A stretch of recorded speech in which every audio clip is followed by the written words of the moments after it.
That's it. It's a criminal that they are doing. A human being. Listen, it's like you put out I'm a criminal. so watch it.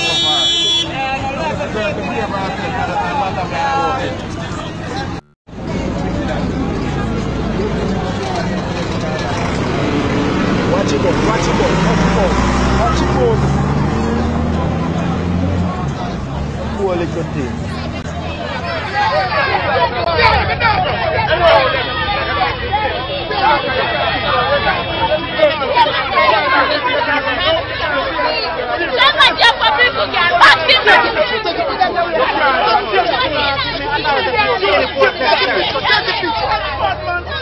What the kind of female have this? Oh God, man.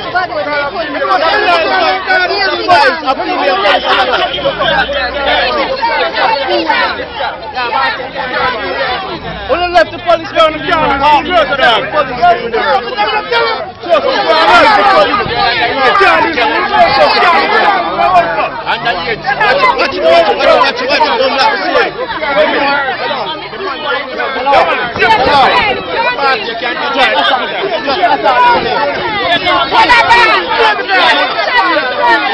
No man, a public is a man. A public is somebody can tell me that.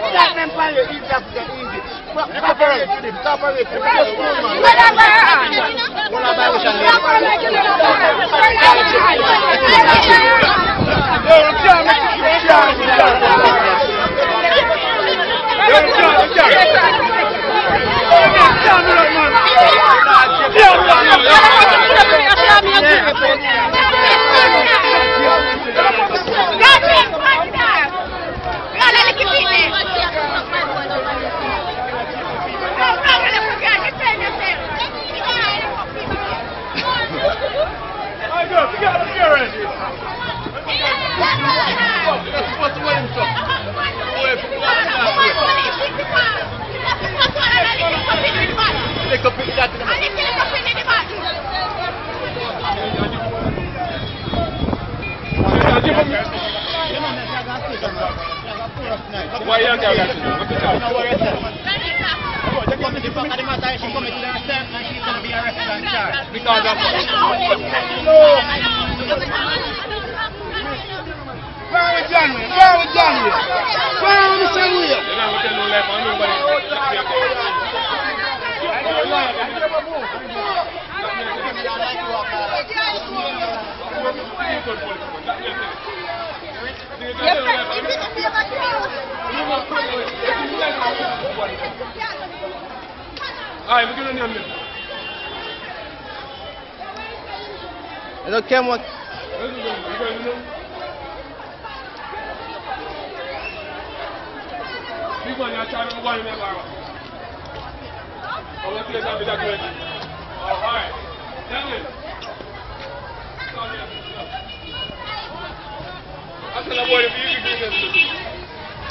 Good night. This is the Cutting Edge, and I refer my next Wednesday night. They are Charleston over the weekend, and I totally enjoyed myself, man. Believe you me, I enjoy myself. Even though I did one place the whole time. I did one place the whole day, but I still enjoyed, yes. One you up all of my friend them in a St. Thomas. Yes, all the one them who are my friend, I don't even know them still. I'm a friend them, yes, here. Yes, Charlestown, Maroon Town, a compound. Yes. You know, I see a kind of shift in the vibes of the Maroon vibes, yes. I've been there more than one time already, but I see a kind of shift in it, and I like the Taino interjection. I remember IRFM did keep the celebration down how them call that place again? No Bueno or somewhere Bueno, some Bueno. And they had this Taino group there. Well, we see that follow through now up the where we went this weekend, yeah. And we see the Maroon and the Taino.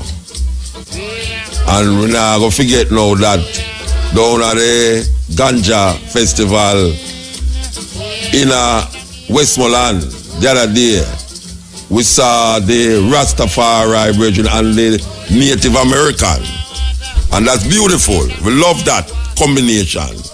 The Rastafari and the Native American, the Taino and the Maroon, the Marcus Garveyites and the Tainos, indigenous people coming together. It's one struggle, you know. Yes, one enemy, one struggle. This is the cutting edge. And RFM, we're there with you. May I tell you? Why the weirdest thing we say, 3 killing will make the headlines in America last year. Big police killings. I mean, like it was the biggest thing in America when it happened. The 3 policemen them get away. Especially the police were shot the youth in the vehicles about 7 times in fire shot in there. After the woman in the car with her little picnic. And the man in there, the man actually tell him, the police say him have a licensed firearm. And him ask the man for him registration paper. And the man go for the registration paper and I say, I'm going for my registration paper. And the man get bumming now and feel say, boy, the man go pull him gun upon him and fire about 7 shots in the car, kill the brother. And get away with it. 3 of them, 3 police get away, and it sounds to me like Jamaica. So I don't know if it's a thing that go on in the Americas where police can really do these things and get away with it. Because me I watch a video today where about 3 policemen have a little school girl on the ground with her face down in the ground in a Jamaica. Yeah. What can that little girl do? One of them have a gun, a walk round her, and the other 2 or 3 of them have her down on the ground. A little school girl, Rasta. So me I wonder if it's murder she commit or she stab a policeman. Would I like know that? Would I like somebody find out that? Where the producer them? Tomorrow the producer them have to go find out that for me personally. Because I can't believe say 3 big Boston Tone man in the blue seam, red seam. 3 big man, policeman at that, have a little girl on the wrong Rasta. If you assume a man and the little girl to rat it, I say, what can that little girl do? What can that little school girl do for 3 big policemen angled away there? What can she, what could she have done? If I get tongue twice twisty, I know. What could she have done? For 3 big policemen have done a little girl on the ground, so Rasta. So now, like how the new police head commissioner investigate a whole heap of things now. I feel same should I investigate that thing with the little girl and the police there, the police were holding the little girl. I see them should I investigate it, that 3 big Boston Tone man could have a little girl on the ground, so in a school uniform at that.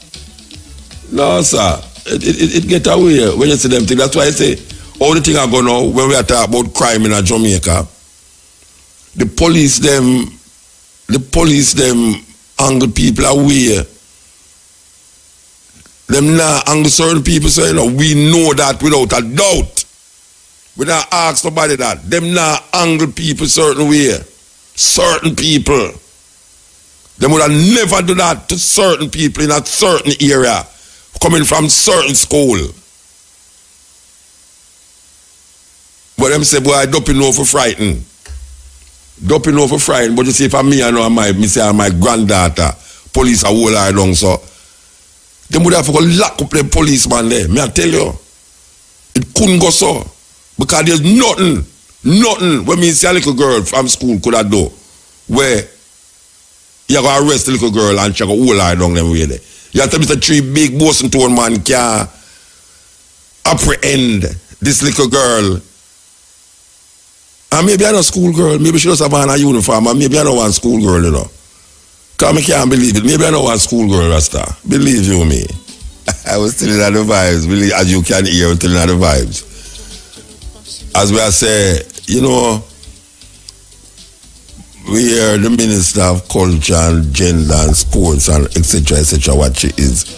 My friend Babsy Grange say at this thing up the Maroon celebration that the museum where them have out White Mall there so.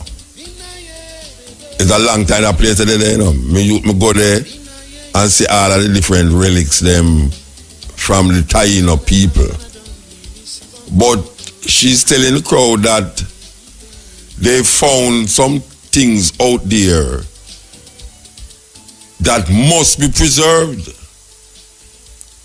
And she went on to say that the road which will be expanded out there, she's giving the order that them cannot touch that part of the place. Them have to build the road around it. You know, hear what I say? She said, we're talking about the Honorable Minister Babsy Green say that place out there where them find all these different relics of the Taino people, the government will not make them dig it down from Beck Road. So they have to build the road around it.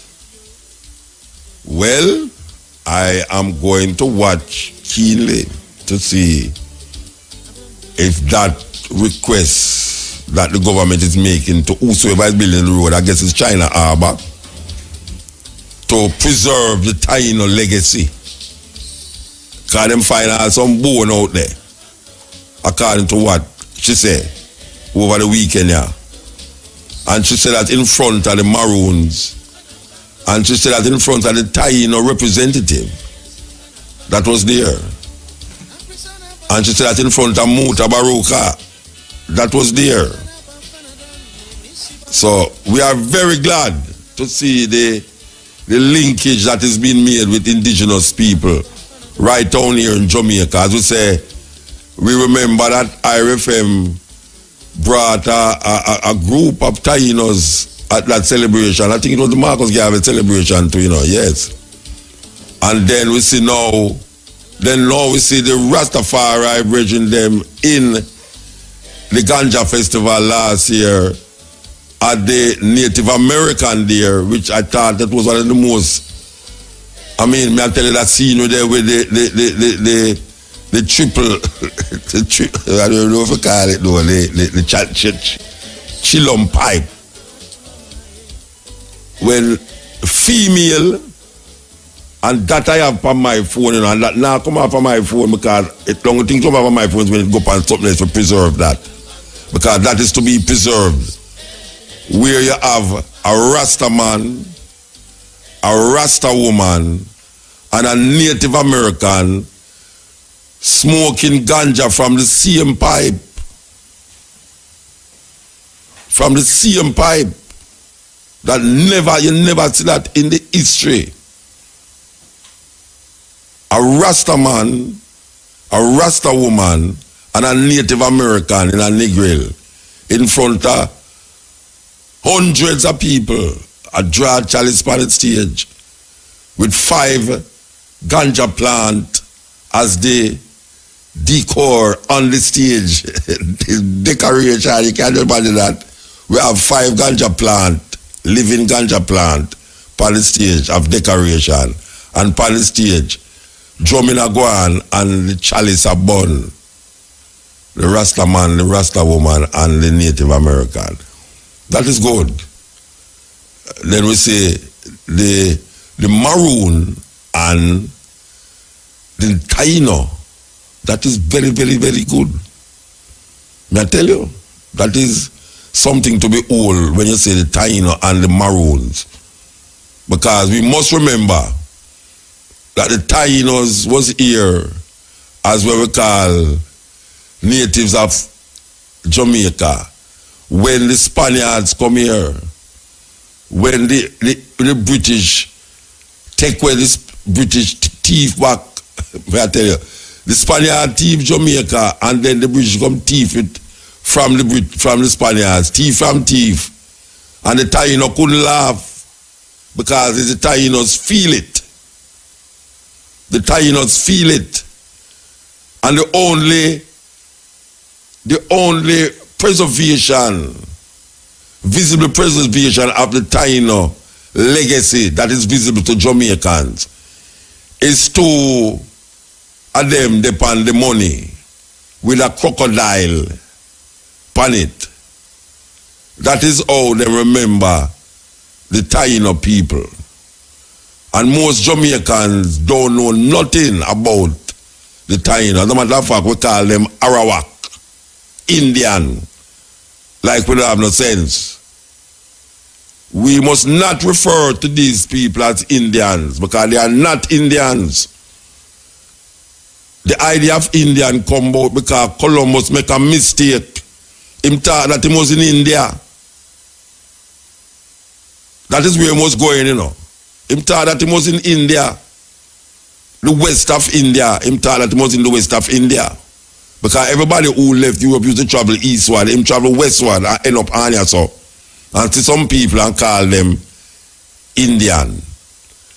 And we say this already, I was going to say it again. Everywhere white people go conquer people land, them call the native people, the indigenous people, Indian.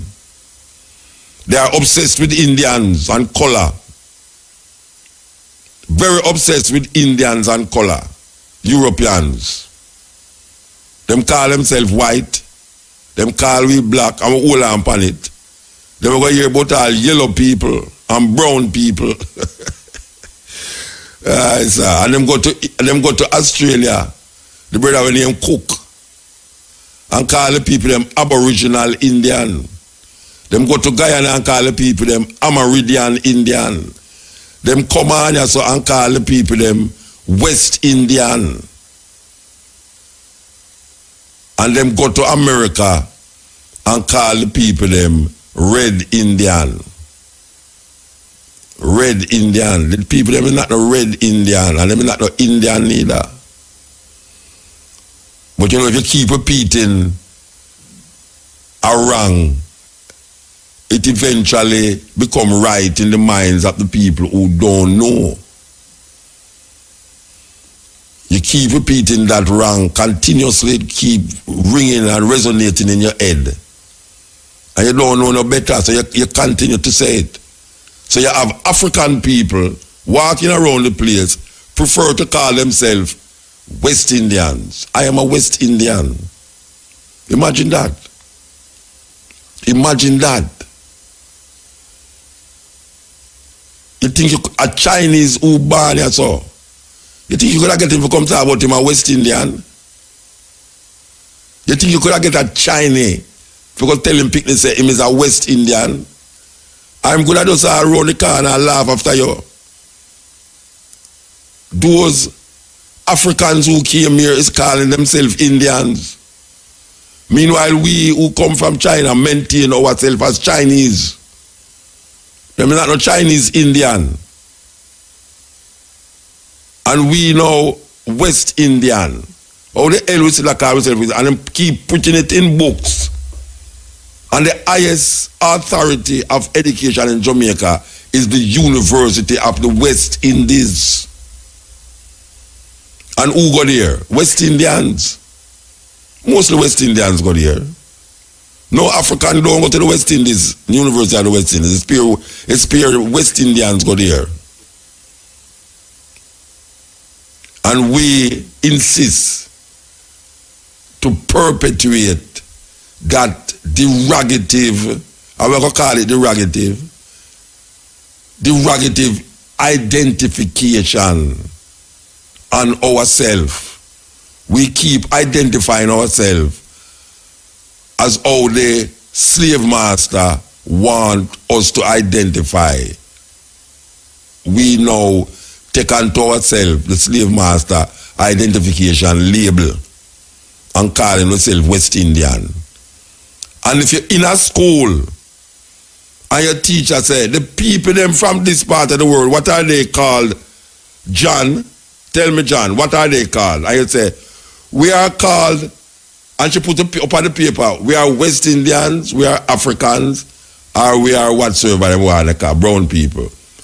If you ever talk about you're African, you're going to say you're wrong. We are West Indians. We come from West India, West India. West Indian. We are West Indians. We are from the West Indies. So that makes us West Indians. And you can't get up and say, but miss, I am not an Indian. She could have want to cut off your ear for that. If you do your locks. You can't tell them to you're not West Indian in that school because it is written in the European books that we are West Indians. Even the Africans, them who came here, are West Indians. It's a logical thing. This is the Indies, this is the West Indians, it's like, oh, this is the Americans. And we don't hear nobody say we are Americans. How that possible? We are in the Americas. The Caribbean islands is identified as the Americas. But we don't hear nobody say we are American. Because if you go say you're American, I'm going to say, where your visa there? The only people them who is Americans is the people them in the United States of America. And that is not what they say.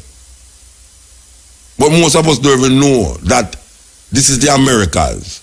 So it follows logically, if we are from the Americas, we are Americans. But you can't go to America airport and tell them that. You can't land at the airport and tell them say you're American. Them say, which part you come from? Jamaica. Them say you're Jamaican, you're not American. Then how come me be an Indian and me no West Indian? Me no come from West India, me a West Indian. Me come from the Americas, but me can't call myself American. How that possible? Them want you to identify yourself based upon what them want you to identify yourself as. So when them say West Indian, we can't fight that because you're going to look like you're an idiot. If you pick the guy at school and say them is not West Indian, you're going to hear, what you mean you're not West Indian? Were you born in Germany? Were you born in Czechoslovakia? Why are you saying you're not a West Indian? Were you not born in Jamaica, Trinidad, Tobago, this, that? The majority of people in Trinidad is West Indian because the majority of people in India is Indians. Yes, the majority of the population is Indian. Them is West Indian. I know West Indian. And we should resent and resist that term. And the teacher them in the school, them should be ashamed of themselves for keep perpetuating those false identification on the people them and the children them and keep repeating the same lie. Total lie.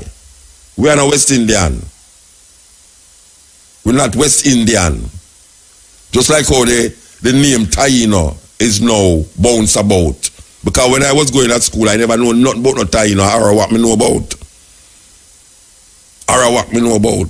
But now we come find out that them prefer to be called Tainos.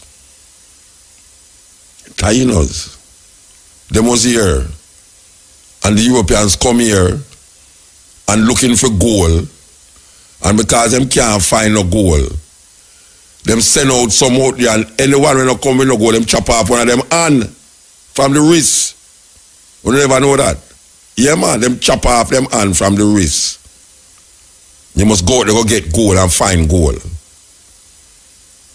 And them take them, some of them and carry them go back on the ship to come show off in a cage. Just like them do the African woman from South Africa. It's Nelson Mandela demand that them bring back the woman body to South Africa because them have her in a cage. They did have this African also in New York bounce about in a cage that white people can. Boy, I tell you, this is the cutting edge, and I want to tell you something tonight you don't want to miss what we're going to have on the plate tonight I serve you. Because we know that white supremacy is on the rise again. It was on the rise when Obama was there, but more so now when Trump is here. White supremacy People don't want to say it, but before ISIL, before Al-Qaeda, before this terrorist group that is terrorizing the world now, black people was terrorized by a group from America named the Ku Klux Klan. America's first terrorist group terrorizing black people, Jews, and all of these little people them call not of God is not people. The Jews and African people were terrorized. These are terrorists. Them still exist in America. America have them own terrorists. But these terrorists now terrorize black people especially from them time until now, and the rise of these white supremacist group is getting more and more. So tonight we want to give you a little history of the Ku Klux Klan in America, the rise of the Ku Klux Klan and the evolution of the Ku Klux Klan to a next group, other groups that come and hold them ugly heads, say black people, them need to wipe out everybody who no black, or who no, sorry, everybody who no white. And we are talking about white, we are talking about like how Hitler say, because them man they love Hitler. The man they take the Hitler sign and them have the swastika and them just eat. So we want to give you a little history so we know say you're not going to sleep, because a whole heap of people, I know a lot of people believe say Mutata with the Ku Klux Klan, them thinking a long time thing, no. As a matter of fact, the tape we make now, the tape we play now is not this time right there. The tape is about 2 years old. So you must know. And the incidents them in there, you go hear them all mention Obama, so you must know that's just the other day. Them are talking about is not no in the 1950s or 1960s. We are talking about right now. Right now as we speak, there's some white supremacists that is getting bigger and bigger in South Africa. South Africa of all places. There's some white supremacist group there that is in South Africa where them is training them children how to kill black people. Children, no matter about children, no matter about like when they ever reach teenager yet. They must show them how to fire a gun. We are talking about now. We're not talking about in the 50s. We're not talking about in the 60s. We're not talking about in the 70s. We're not talking about in the 80s. We're not talking about in the 90s. We are talking about in the 2000s. Right now, in England, the skinhead them still the boat on the rise. So if you feel say is ISIL and Al-Qaeda is terrorist group, we know that black people didn't have them terrorism going against them in America for centuries, for years. For years, black people get lynched by white supremacists in America. So it's not no like say long time thing. Right now, it's not no long time thing. When people are talking about them thing they gone for a long time now, you know, it's a black man Obama, a black president. Obama is a black president, of course Obama is a black president, but man knows Obama couldn't stay there for more than 8 years. So they have a white man, you know, white, till him can't white no more. You understand? White supremacy is on the rise in America. This is the cutting edge. Yeah, this is the cutting edge on RFM there with you. We want to turn over the program to Miss Clark, Pat Clark. Welcome to Jamaican Roots and Culture. I'm Pat Clark.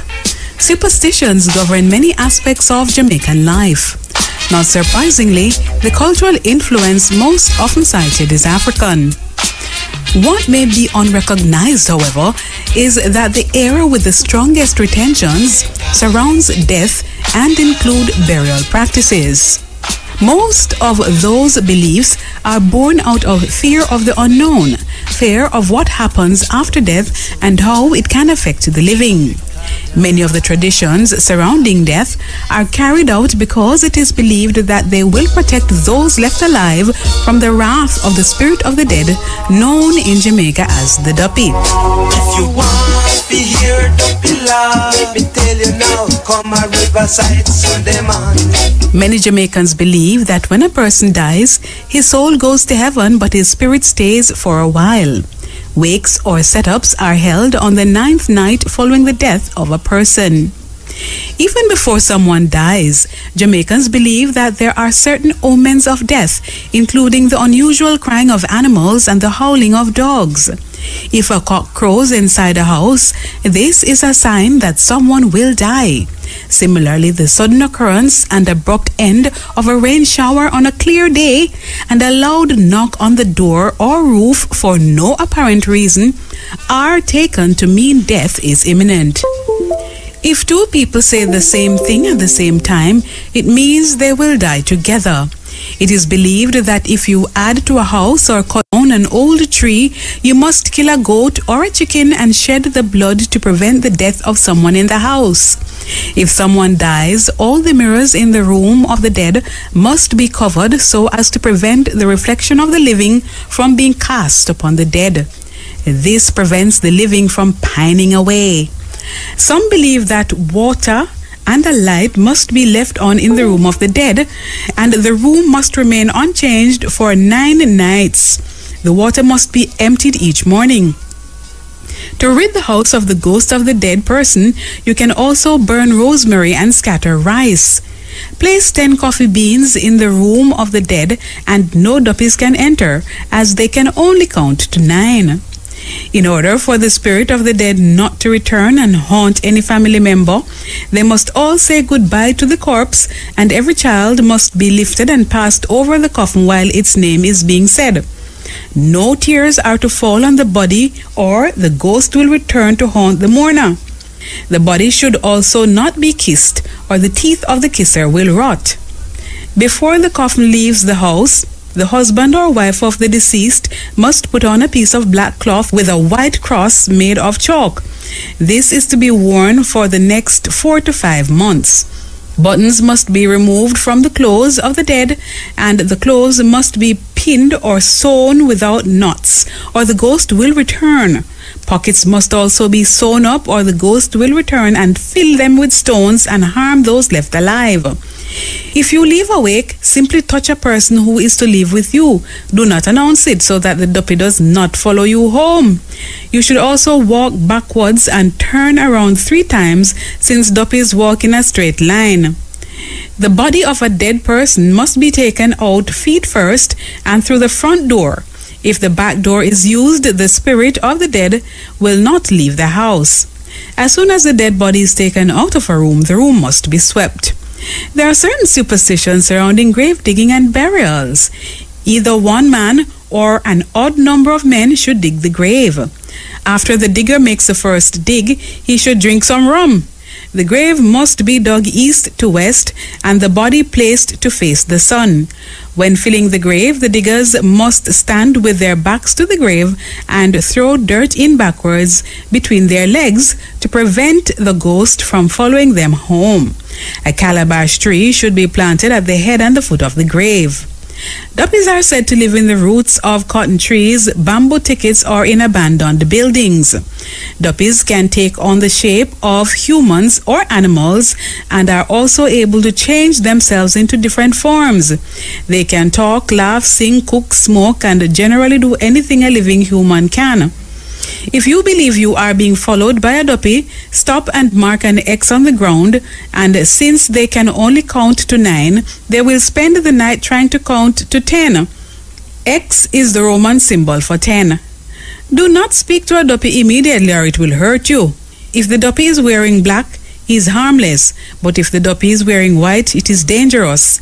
Use your left hand to strike a duppy if you must strike one. Do not kill any green lizards in a graveyard, as they are believed to be duppies. If you're in the bushes and hear a stick break, it is a warning from a dead relative that the area is unsafe. If you feel a sudden gust of warm air, it means that a duppy is present. While there is no official recognition of the role of superstition in everyday Jamaican life, it is clearly holding on strong as generation after generation continue to share their ideas and continue to act on these beliefs. And now, to end the Jamaican roots and culture, here's our famous quotation from the Black diaspora. Our nettlesome task is to discover how to organize our strength into compelling power. The words of Martin Luther King Jr. For Jamaican Roots and Culture, I'm Pat Clark. Well, may I tell you?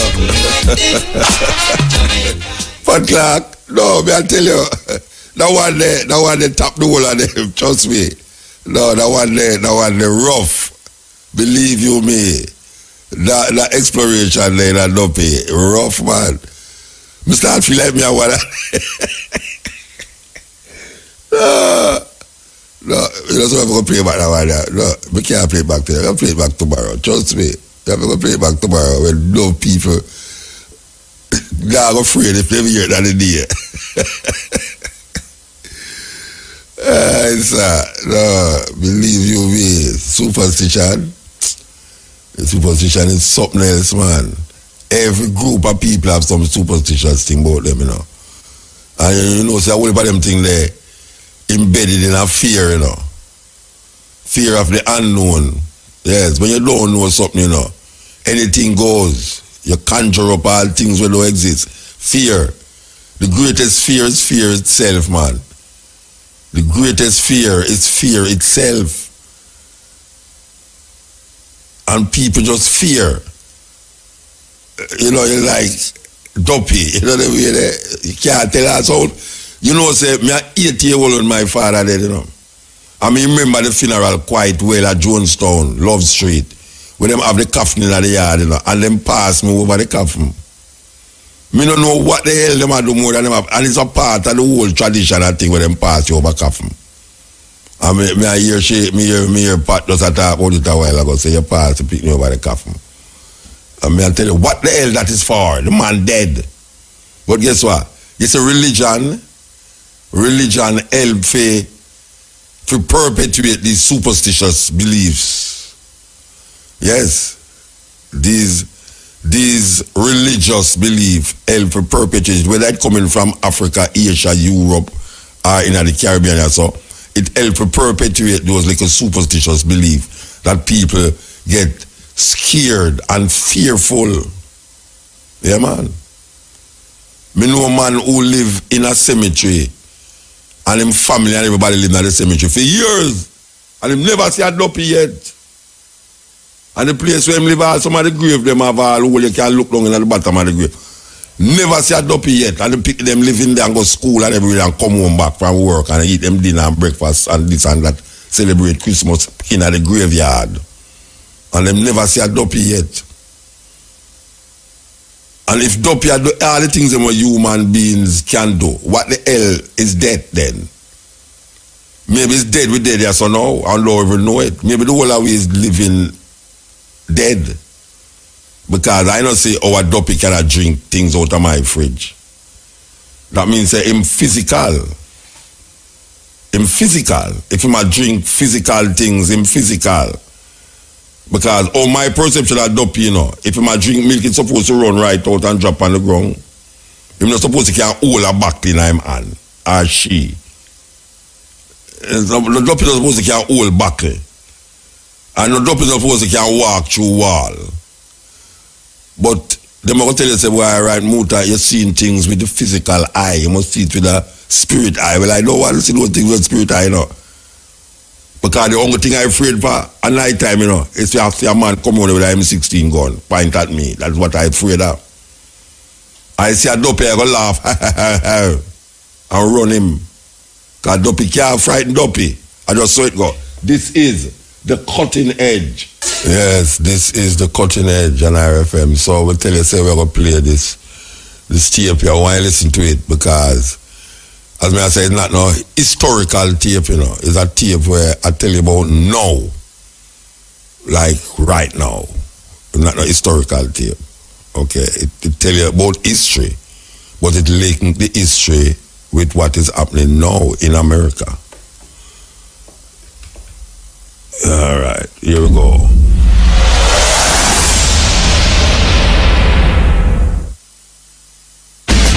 It is America's first real terrorist organization and mixes violence with hate. The Jew is even worse than a... Its legacy was passed down from father to son and has one major goal. White power! White power. Jews are like parasites. If your dog bites you, you punish them. It's the same way I feel about other races. An extreme new generation has taken up the KKK's radical message. I'm the big bad racist and hater. They are the imperial clans of America, the IKA. The new face of the Ku Klux Klan. Death before dishonor. We'd rather die than do something we don't believe in.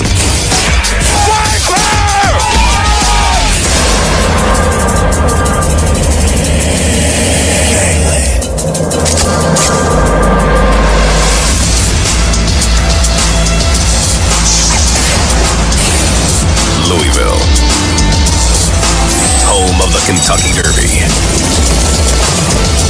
From its luxurious mansions to the banks of the Ohio River, it's the perfect picture of Southern charm. The fighting spirit of the South is seen in every corner, where the Confederate flag symbolizes rebel pride. But a darker force lies just out of sight in the resurgence of an infamous brotherhood, the Ku Klux Klan. The Klan, of course, is the oldest terrorist group in this nation. Founded in the 1800s, the Ku Klux Klan, or KKK, exists in 39 states of the Union and has over a dozen chapters overseas. They take their name from the Greek word kuklos, meaning circle, and the Scottish word clan, meaning family. Where everybody's just a half-breed running around the country.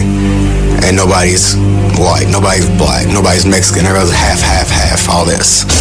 You look at the Klan, and it pretty much comes down to guttural hatred. These Klan groups tend to attract people with all kinds of problems, typically kind of brimming with anger. We don't put up with swears. We don't put up with Jews.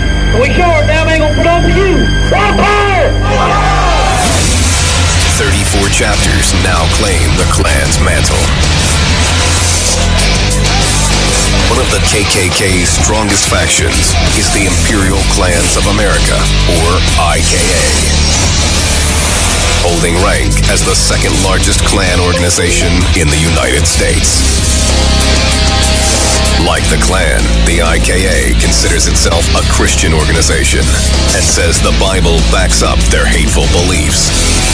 The Bible forbids in many places on race mixing, and Christ himself forbid it. And if we continue to do it, there won't be a right race. The Bible's not meant for the Asian or the Mexican or the mongrel or the Negro or any other race. It's the white race. IKA's headquarters are here, secluded in the wooded hills of Kentucky outside Louisville. Known as the Compound, it's the center of IKA activity. This is where I live. Ron Edwards is the co-founder of the IKA.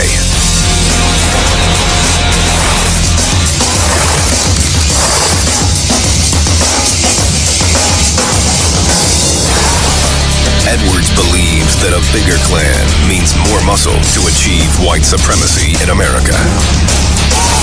The KKK used to only admit Protestant Christians from the South, but Ron found that limiting. He decided to open membership to any white person, regardless of religion, who hates other races. Abortion! It's white racial genocide! I was really big on pushing to unite all of our people, whether they were atheists, whether they were Christian identity, or Baptist, Catholic, or Protestant, or Odinist, to just bring everybody as one. Ron has made his home, the Compound, a sanctuary for white supremacists of all kinds. The The IKA has openly been meeting here for 7 years, though the details of those gatherings are closely guarded. The 15-acre compound is gated and surrounded by barbed wire. Security is tightly enforced by IKA militia. This is our main security shack, the front entrance. Anybody that comes in or out has to stop here to be searched. We search their vehicle, search their persons. No drugs, anything illegal of any kind, no weapons are allowed. 21-year-old Joel Gaddis is a recent IKA recruit.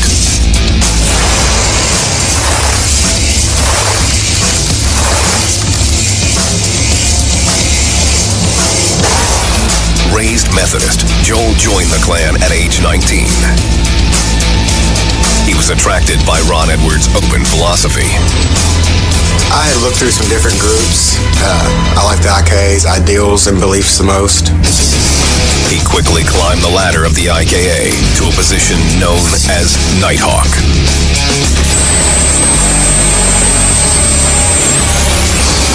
The IKA is structured as a paramilitary organization. Recruits come to the compound to receive an education in white supremacist teachings. I tell people George Washington did not cross the Delaware with a boatload of Haitians. From the onset, recruits are indoctrinated with expressions of fanatical hatred. This right here is the Jew flag. Usually when we have big events, people will wipe their feet on it, spit on it, whatever they feel like doing to it before they go into the guard shack. That's basically what it's here for. Just everybody from the IK, all the skinheads, we all hate Jews, so. But Ron Edwards and his recruits claim they aren't engaged in an active war against other races. And that the old-style lynchings and terrorism aren't their mission. We're not the Klan back in the 20s, the 40s, 60s, or 70s. The IK has never, ever told anybody to go out there and kill somebody or hang somebody. We're not out here beating people. We're very nonviolent, but if pushed, we can be.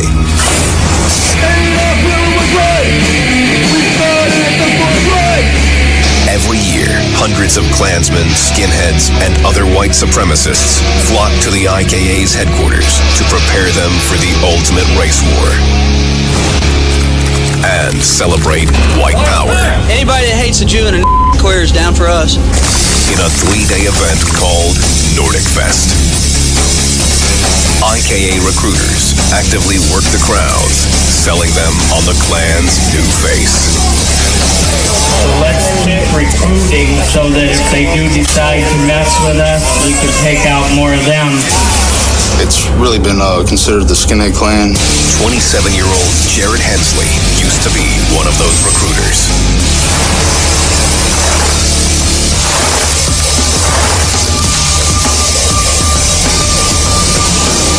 He is covered in tattoos, proclaiming his credentials as a member of the master race. I got this Klan fiery cross, and then got the German eagle holding the swastika, the SS bolts. A native of Ohio, Jared first came in contact with the Klan in 2001 and was intrigued by Ron Edwards' progressive doctrine.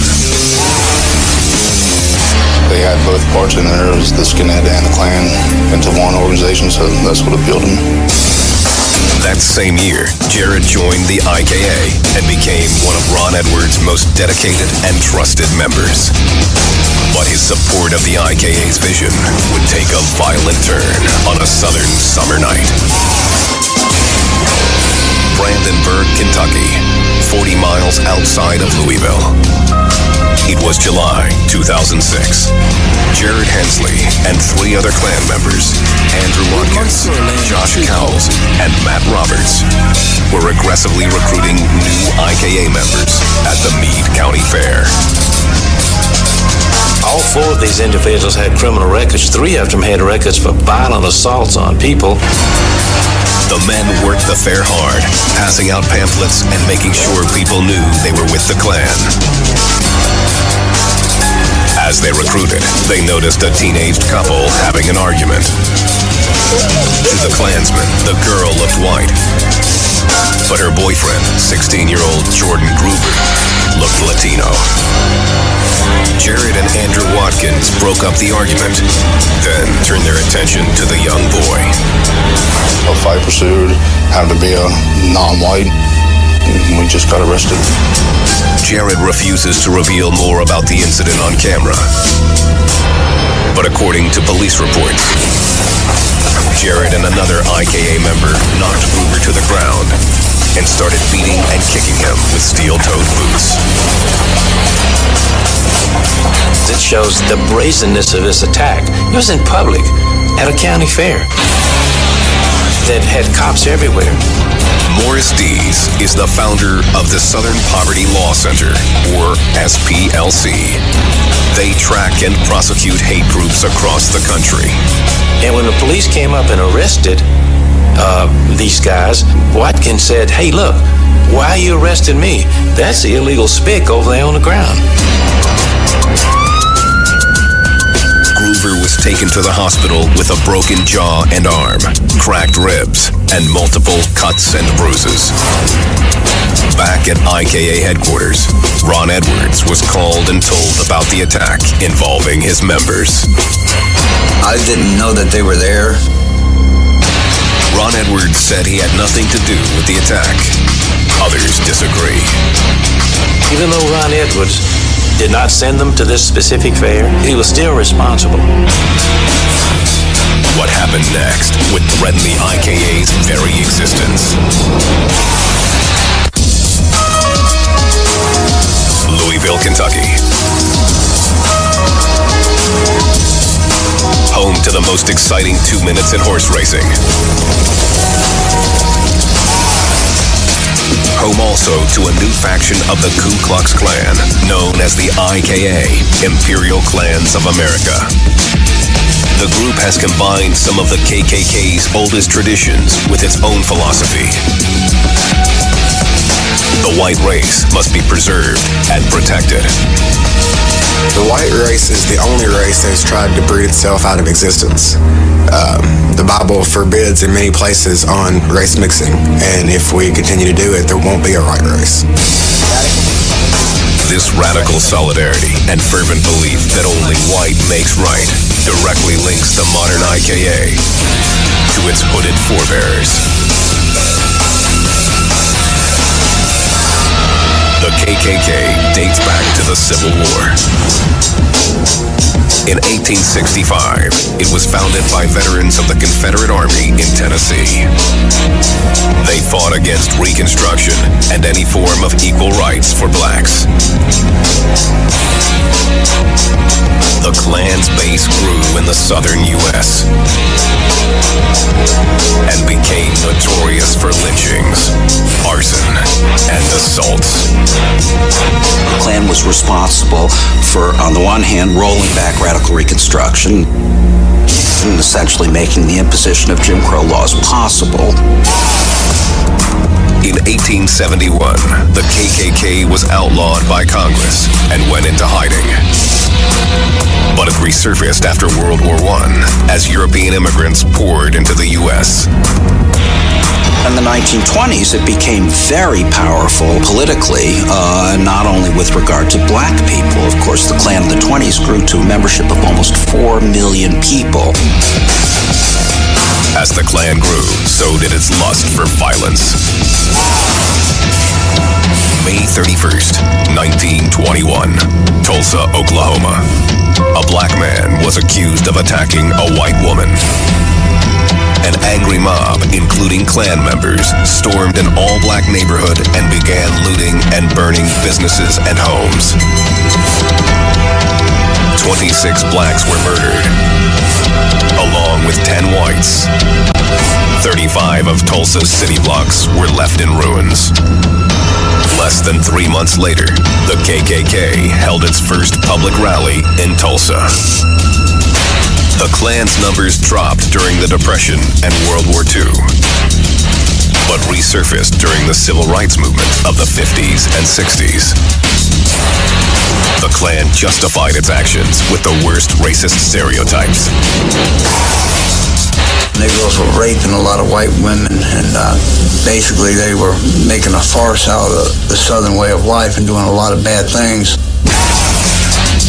By 1963, Klan membership had reached an estimated 30,000 members.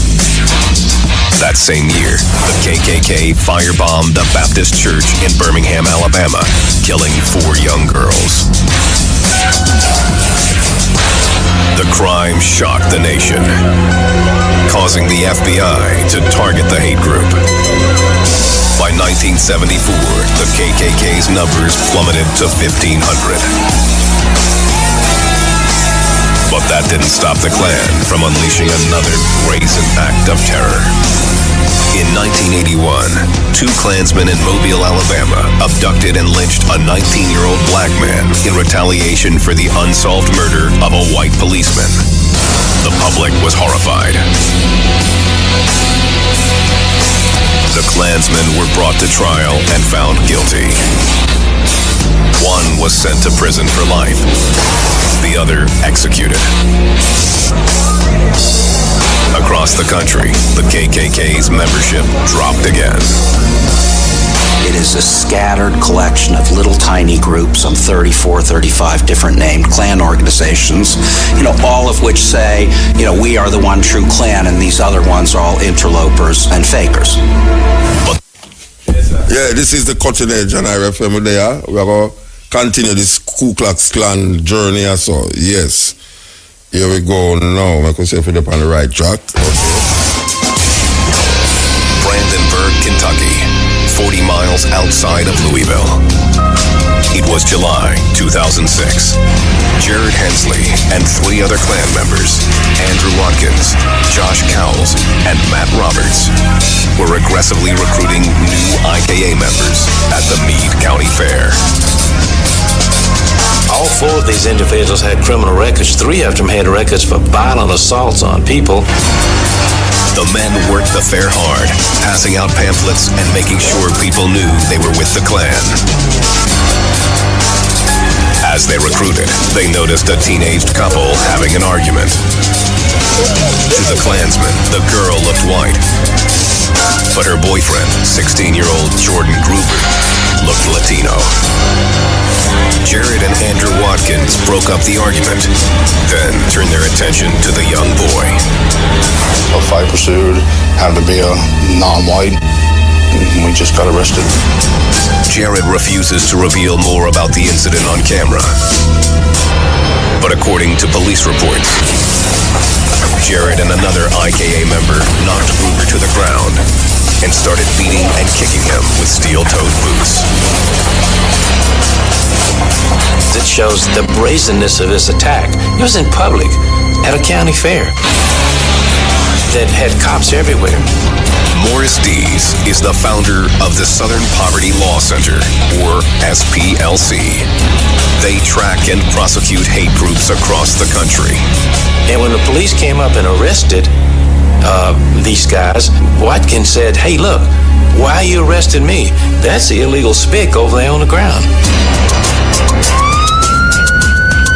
Gruber was taken to the hospital with a broken jaw and arm, cracked ribs, and multiple cuts and bruises. Back at IKA headquarters, Ron Edwards was called and told about the attack involving his members. I didn't know that they were there. Ron Edwards said he had nothing to do with the attack. Others disagree. Even though Ron Edwards did not send them to this specific fair, he was still responsible. What happened next would threaten the IKA's very existence. Louisville, Kentucky. Home to the most exciting 2 minutes in horse racing. Home also to a new faction of the Ku Klux Klan, known as the IKA, Imperial Klans of America. The group has combined some of the KKK's oldest traditions with its own philosophy. The white race must be preserved and protected. The white race is the only race that has tried to breed itself out of existence. The Bible forbids in many places on race mixing, and if we continue to do it, there won't be a white race. This radical solidarity and fervent belief that only white makes right directly links the modern IKA to its hooded forebears. The KKK dates back to the Civil War. In 1865, it was founded by veterans of the Confederate Army in Tennessee. They fought against Reconstruction and any form of equal rights for blacks. The Klan's base grew in the southern U.S. and became notorious for lynchings, arson, and assaults. The Klan was responsible for, on the one hand, rolling back radical Reconstruction and essentially making the imposition of Jim Crow laws possible. In 1871, the KKK was outlawed by Congress and went into hiding. But it resurfaced after World War I as European immigrants poured into the U.S. In the 1920s, it became very powerful politically, not only with regard to black people. Of course, the Klan of the 20s grew to a membership of almost 4 million people. As the Klan grew, so did its lust for violence. May 31st, 1921, Tulsa, Oklahoma. A black man was accused of attacking a white woman. An angry mob, including Klan members, stormed an all-black neighborhood and began looting and burning businesses and homes. 26 blacks were murdered, along with 10 whites. 35 of Tulsa's city blocks were left in ruins. Less than 3 months later, the KKK held its first public rally in Tulsa. The Klan's numbers dropped during the Depression and World War II, but resurfaced during the Civil Rights Movement of the 50s and 60s. The Klan justified its actions with the worst racist stereotypes. Negroes were raping a lot of white women, and basically they were making a farce out of the Southern way of life and doing a lot of bad things. By 1963, Klan membership had reached an estimated 30,000 members. That same year, the KKK firebombed a Baptist church in Birmingham, Alabama, killing 4 young girls. The crime shocked the nation, causing the FBI to target the hate group. By 1974, the KKK's numbers plummeted to 1,500. But that didn't stop the Klan from unleashing another brazen act of terror. In 1981, 2 Klansmen in Mobile, Alabama, abducted and lynched a 19-year-old black man in retaliation for the unsolved murder of a white policeman. The public was horrified. The Klansmen were brought to trial and found guilty. One was sent to prison for life. The other executed. Across the country, the KKK's membership dropped again. It is a scattered collection of little tiny groups, some 34, 35 different named Klan organizations, all of which say, we are the one true Klan and these other ones are all interlopers and fakers. But the seeds of racial hatred were stirring beyond the South.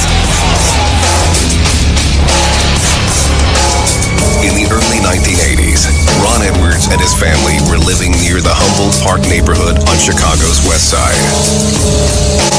It was a dramatic departure from the all-white neighborhood he moved from in Southern California.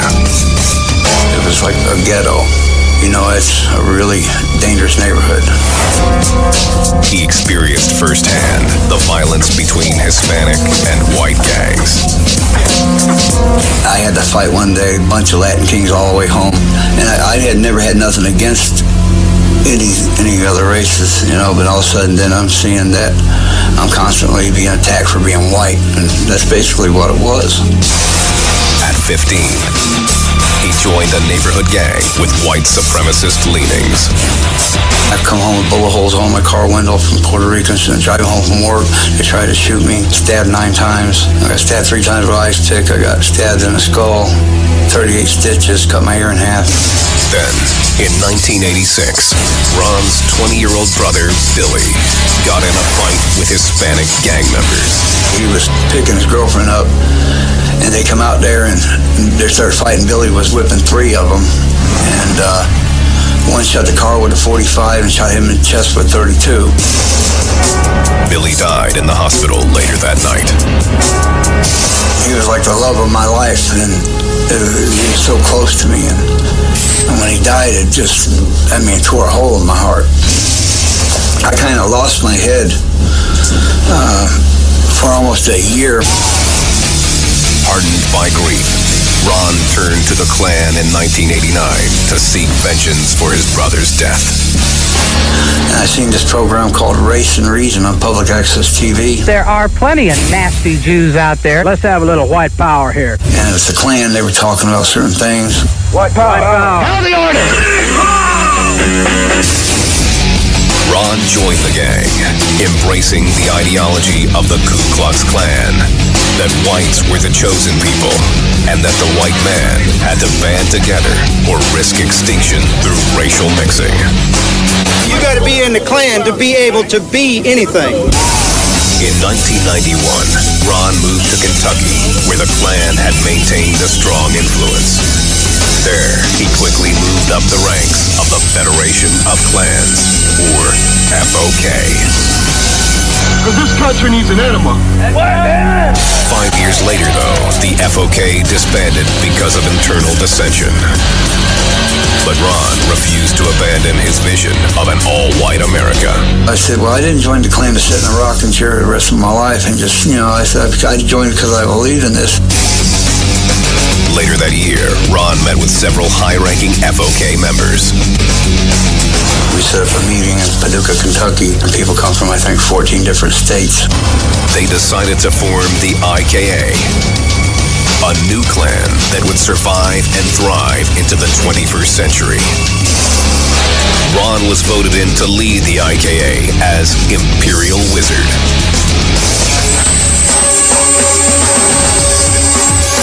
He immediately implemented his doctrine for the new Klan.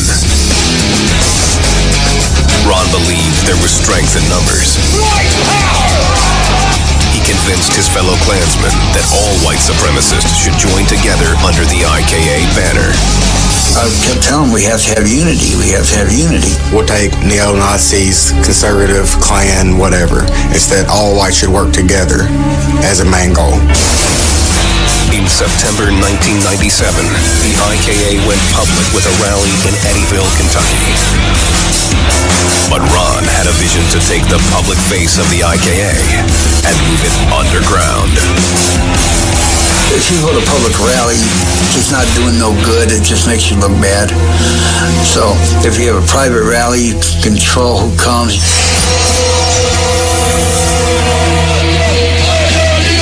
In 2000, Ron launched the first Nordic Fest, opening it only to white supremacists. We host Nordic Fest every Memorial Weekend. We barbecue, listen to music. We have speakers that will get up and they preach what they want to say. And Ron doesn't censor them. Isn't hate to want your wife, your girlfriend, your mother to be able to walk down the street without any fear of a savage attacking her? Ron issued a rule for his modern-day Klansmen: arm yourselves. If somebody comes by and shoots at you or tries to take your life because of what you believe, take care of yourself, you do it, but don't do it unless you have to. Ron's message was clear. Be prepared to defend yourself, build the strength of the white race, and stay quietly out of sight. His tactics worked. By 2000, the IKA was on a roll, with 30 chapters in 15 states and 5 chapters in other countries. In 2001, Jared Hensley joined the IKA. A skinhead with a criminal record of assault and a taste for violence, he sometimes rebelled against Ron's desire to keep a low profile. I'm more the in-your-face type people. By 2005, Jared had become a high-ranking IKA member. But this Klansman was a loose cannon. It was a matter of time before he eventually went off. Had not the police come up and stopped them, they probably would have killed him.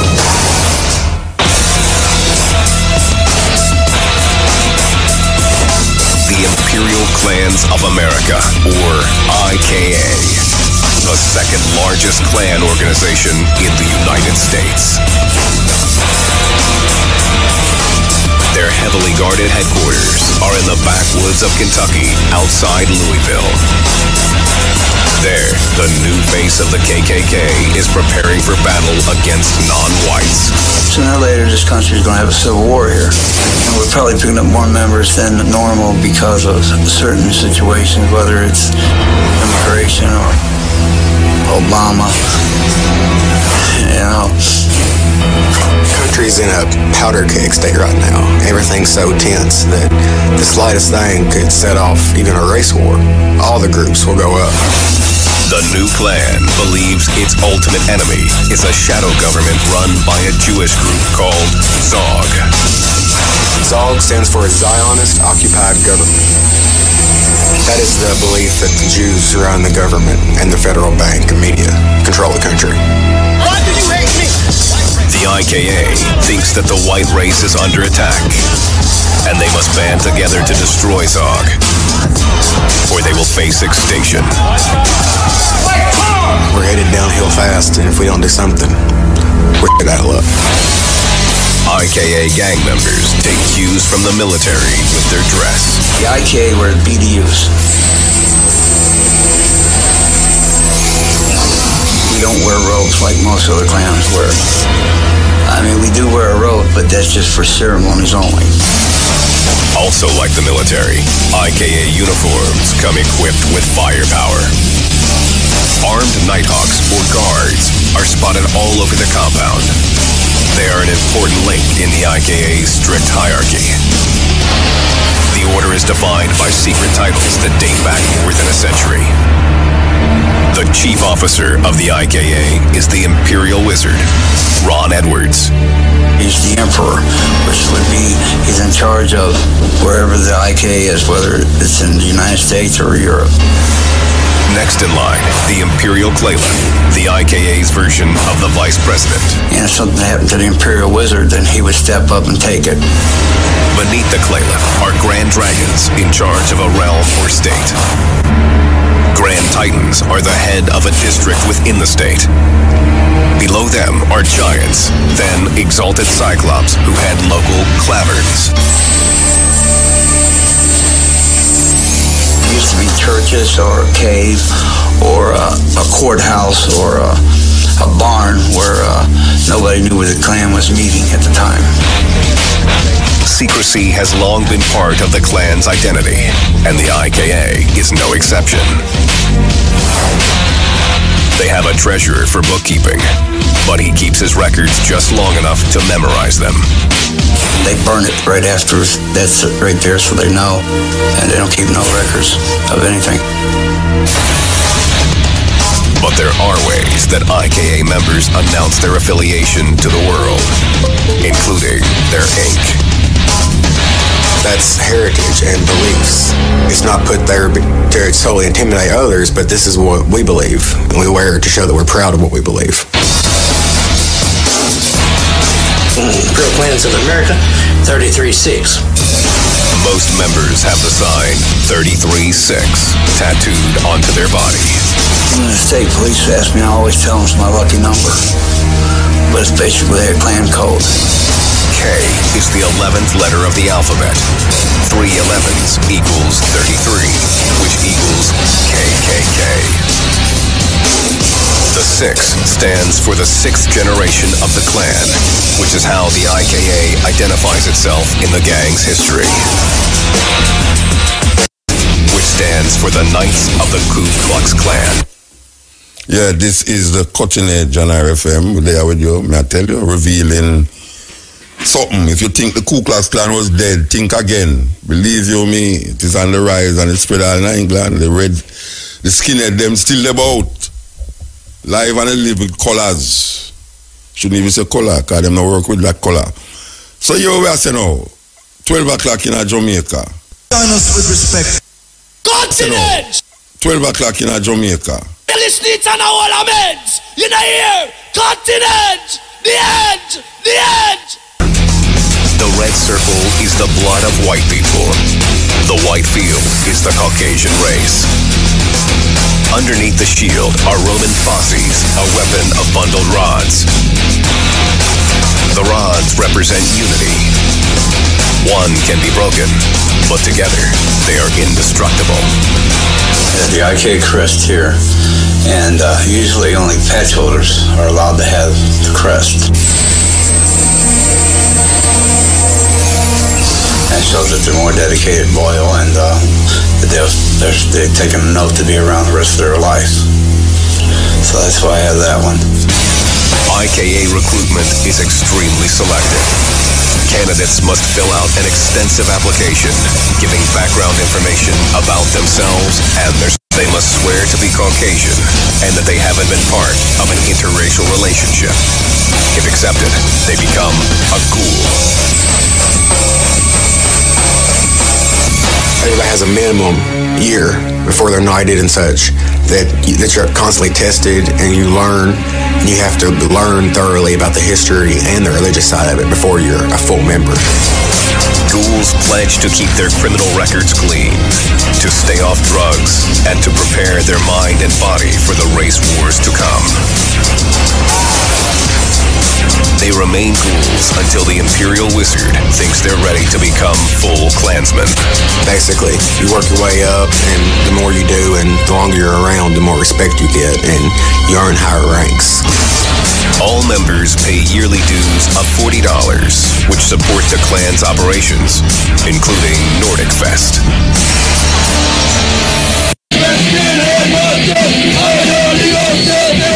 For 3 days, skinheads, Aryan Nation members, white anarchists, and other Klansmen from all over the country live in a makeshift village. Death and bloodshed are coming. The merchandise for sale here preaches messages of hate. The fest is billed as a family affair that includes children. We'll have 20, 30 kids out here sometimes all playing. Everybody brings their kids.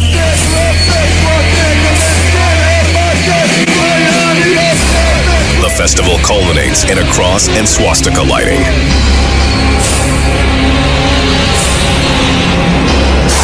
Okay, Klansmen, line up, single file. The ritual ceremony is considered. We stand in this circle to illuminate the light of Christ's word. Keeper of the flame. Will you accept this light and pass it on to another brother or sister? I will. In this footage rarely seen on television, the IKA allows our cameras to film their annual spring cross lighting. Klansmen, up! For Christ! For Christ! For race! For race! For the IKA! For the IKA! For the ceremony, a steel cross is wrapped in cloth, soaked in kerosene, then lit. Now turn your back on the cross. This time I'd like to ask Mr. Shirley to lead us in a word of prayer. Our Heavenly Father, we thank you for this beautiful day. Even though it stormed and hailed, we still had a rainbow. As the cross burns, there is a moment of silence. Nazi salute.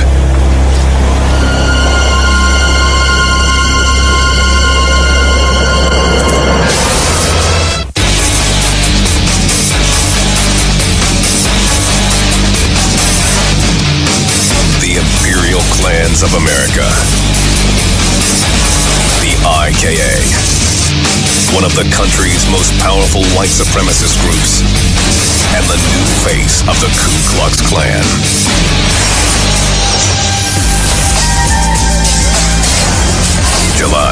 2006. Brandenburg, Kentucky. High-ranking IKA officer Jared Hensley and 3 other members were recruiting new Klansmen at the Meade County Fair.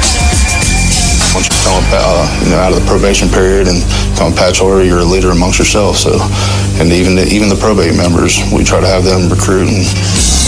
Had been drinking.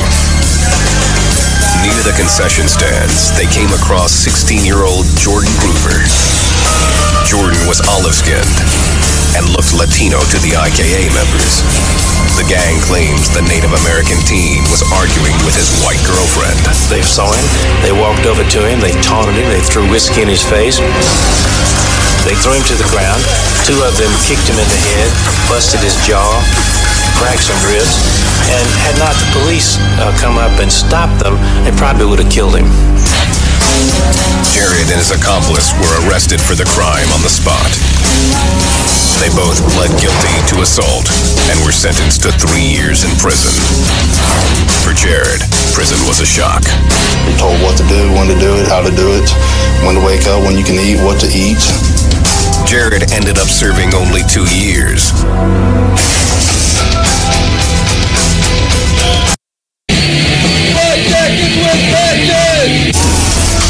In 2007, Morris Dees, founder of the SPLC, brought a civil suit against the Imperial Wizard and IKA founder Ron Edwards on behalf of Jordan Groover.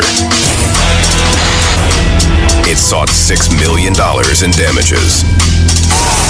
The SPLC claimed that the IKA had instigated the attack by taking in young men with violent records, poorly training them, and then encouraging them to do violence.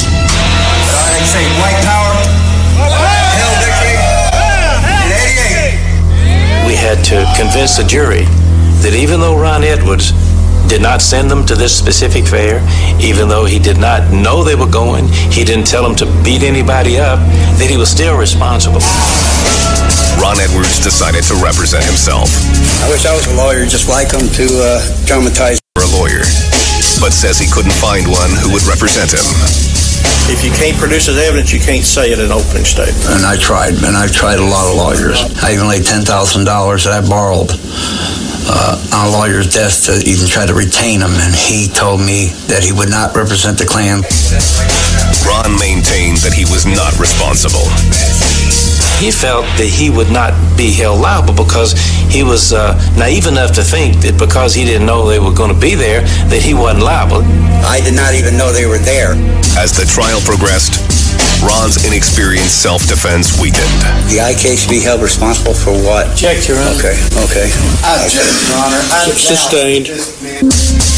The SPLC's key witness was 48-year-old Cale Kelly, who insisted he had been a member of the IKA and that the group promoted violence. Ron Edwards tried to challenge his account. Ron, I was a member of your unit. No, you weren't. You never was a member. Mr. Edwards, you can't argue. You can ask him questions.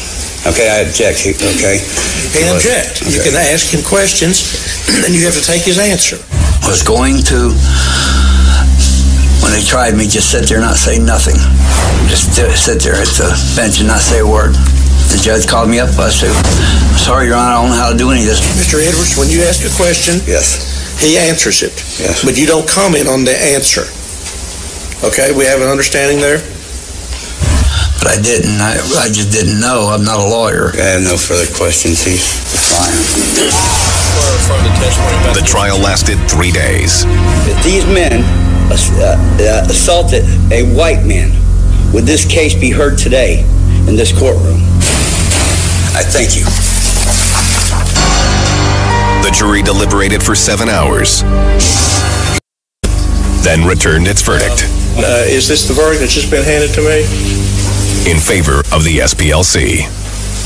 Ron Edwards' inducement or encouragement was a substantial factor in causing injuries and damages to Jordan Groover. The answer is yes. Ron Edwards was ordered to pay $1.3 million in damages to Jordan Groover. I'm in a politically incorrect organization that is not popular for our beliefs. You know, let them crucify me because I'm the big, bad racist and hater. This is Morris D's way to try to break down the IKA. Between him and I, we hate each other. The IKA was dealt a near fatal blow, but not for long. Like their ancestors before, they would rise from the ashes, ready to do battle. Marty! Marty! The IKA will live on! November 2008, Brandenburg, Kentucky. 12 years after Ron Edwards revitalized the KKK by forming the Imperial Clans of America, he lost a $1.3 million judgment for the beating of 16-year-old Jordan Groover by two of his Klan members. All the plaintiff's lawyers have shown you throughout this trial was what my beliefs are.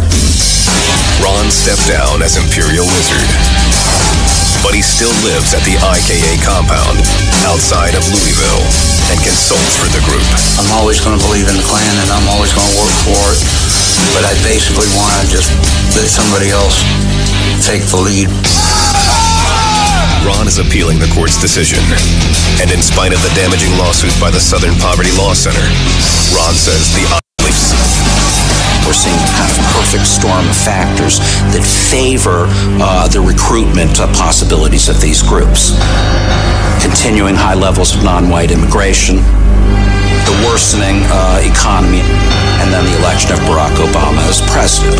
All of those things together, I think, clearly create a situation which is really fertile for recruitment.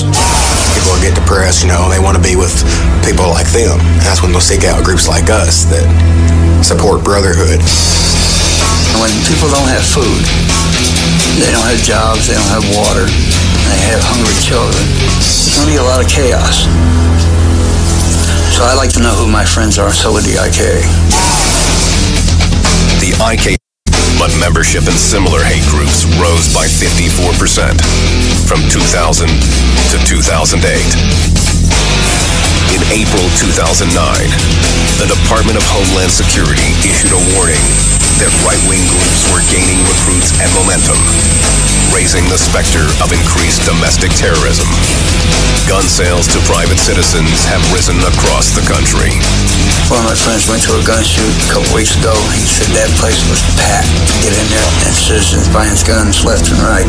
Now, do you think every citizen in that place was a Klansman or a neo-Nazi or a skinhead? That was regular citizens. So, I mean, people are worried. The Klan sees these everyday citizens as new recruits. They are actively enlisting candidates online while promoting white supremacy, hatred of other races, and white global unity. Klansman had almost no success in getting his message out to potential followers or recruits. That has changed in a fairly dramatic way, largely because of the internet. We can go worldwide. We've got chapters in different countries on different continents that we can communicate with in just a matter of seconds. Joel Gaddis considers himself a member for life and sees nothing but growth for the Klan. Everybody's really starting to look now and to pay attention. So now is a really good time to start trying to talk to people. After serving 2 years for the assault on Jordan Groover, Jared Hensley was kicked out of the gang, in keeping with its bylaws. I was locked up, put in prison. As part of the constitution of them is to kick out all the members that get in any trouble or anything. In 2009, he joined a new skinhead group called the SWA. The SWA has over 300 registered members. He sees his group as more aggressive than the IKA, but says their vision of the future is the same. A world where white people live on their own. Nice white families living on land, you know, tilling your own land and getting your own farms together, plowing your own land, slaying your own food, you know, without a crime, without any worries in life. creates a white power utopia the IKA says will exist, one way or another. Sooner or later, this country's going to have a civil war. Everybody's just a half-breed running around the country. We can take our country back. If they're going to be so ignorant as to run away and you'd be scared of us, then If we got sued and didn't have a penny, the IKA, there's always somebody to step in, somebody else. We'll be back, IKA.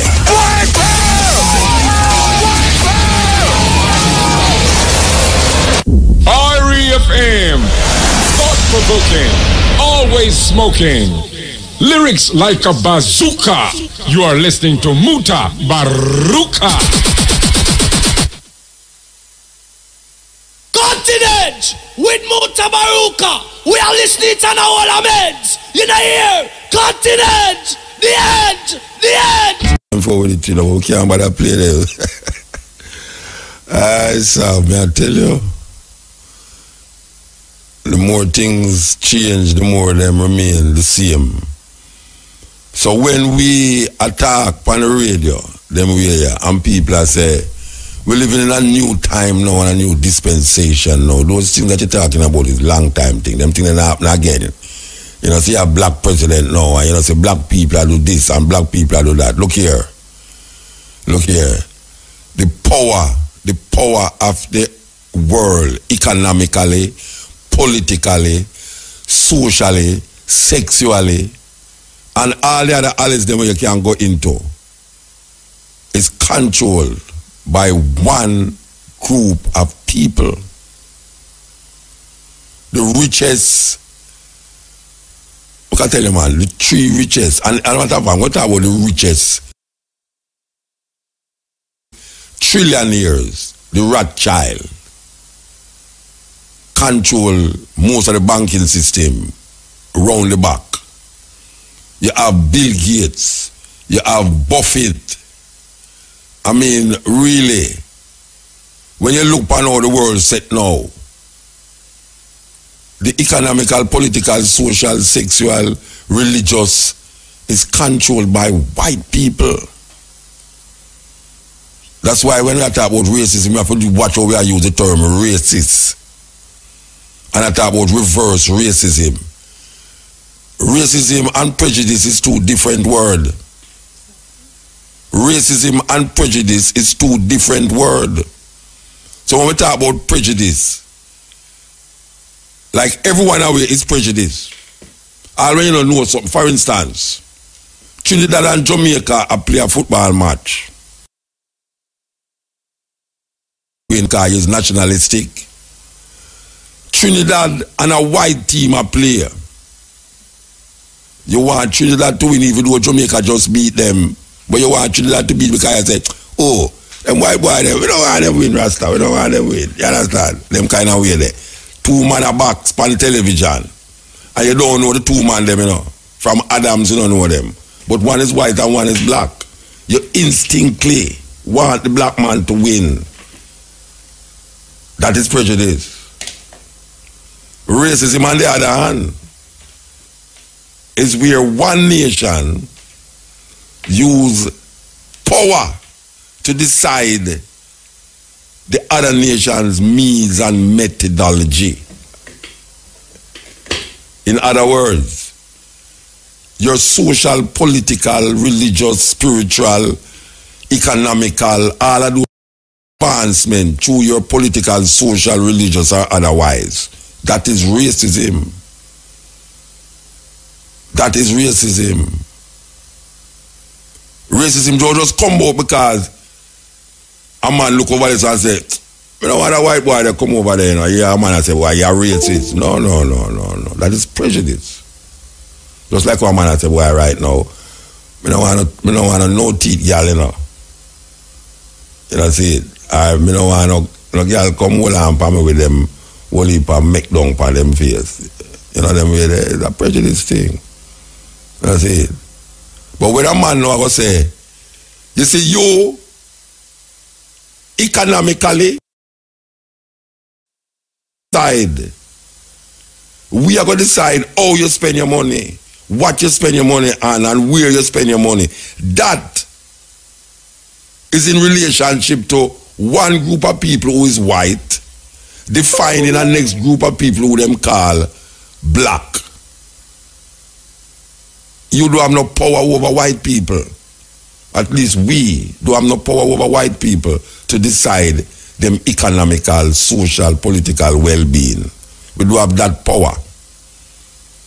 Understand? So we have to really start through this thing about racism and racism. Haile Selassie, I will keep quoting it. Haile Selassie say, until the philosophy that all one race superior and the other inferior, that is how him start out the thing. And Bob Marley echo it on record. Him say, until the philosophy and the other inferior. What is the philosophy that all one race superior and the other inferior? It's racism. Racism is a philosophy. White supremacy is a philosophy where one race, all them self so superior and the other race is inferior. That is racism. I know all white people inferior. Another matter of fact, if I even hold them inferior, I have to keep that in my mind. I have to put that in my mind and sip it in some hot tea, make it burn my tongue. It don't have nothing to do with nothing if I think it. Nothing. Nothing to do with nothing if I just think it. But you have a group of people who sit down in some tall skyscrapers and plan how your life going to go in the next 500 years, 50 years, 100 years. Your family is going to be affected by what these men sit down in them room and do and say and put in place for you and for your children, because of who you are as a people. Racism is when them get disease in a them laboratory and then want to test it, and them don't go test it for some German or some Slavic people from Norway. Them go test it in Africa. Because them say, all right, the black people, them is useless eaters. They are not really advancing anything to human development. So if we have something, we want to use them as guinea pig. That is racism. I don't have no group of black people trying to figure out any medicine or any bomb or any poison that we can go and test it in Norway and in Sweden and Switzerland and these places. So we have to really recognize what is going on in the world, you know.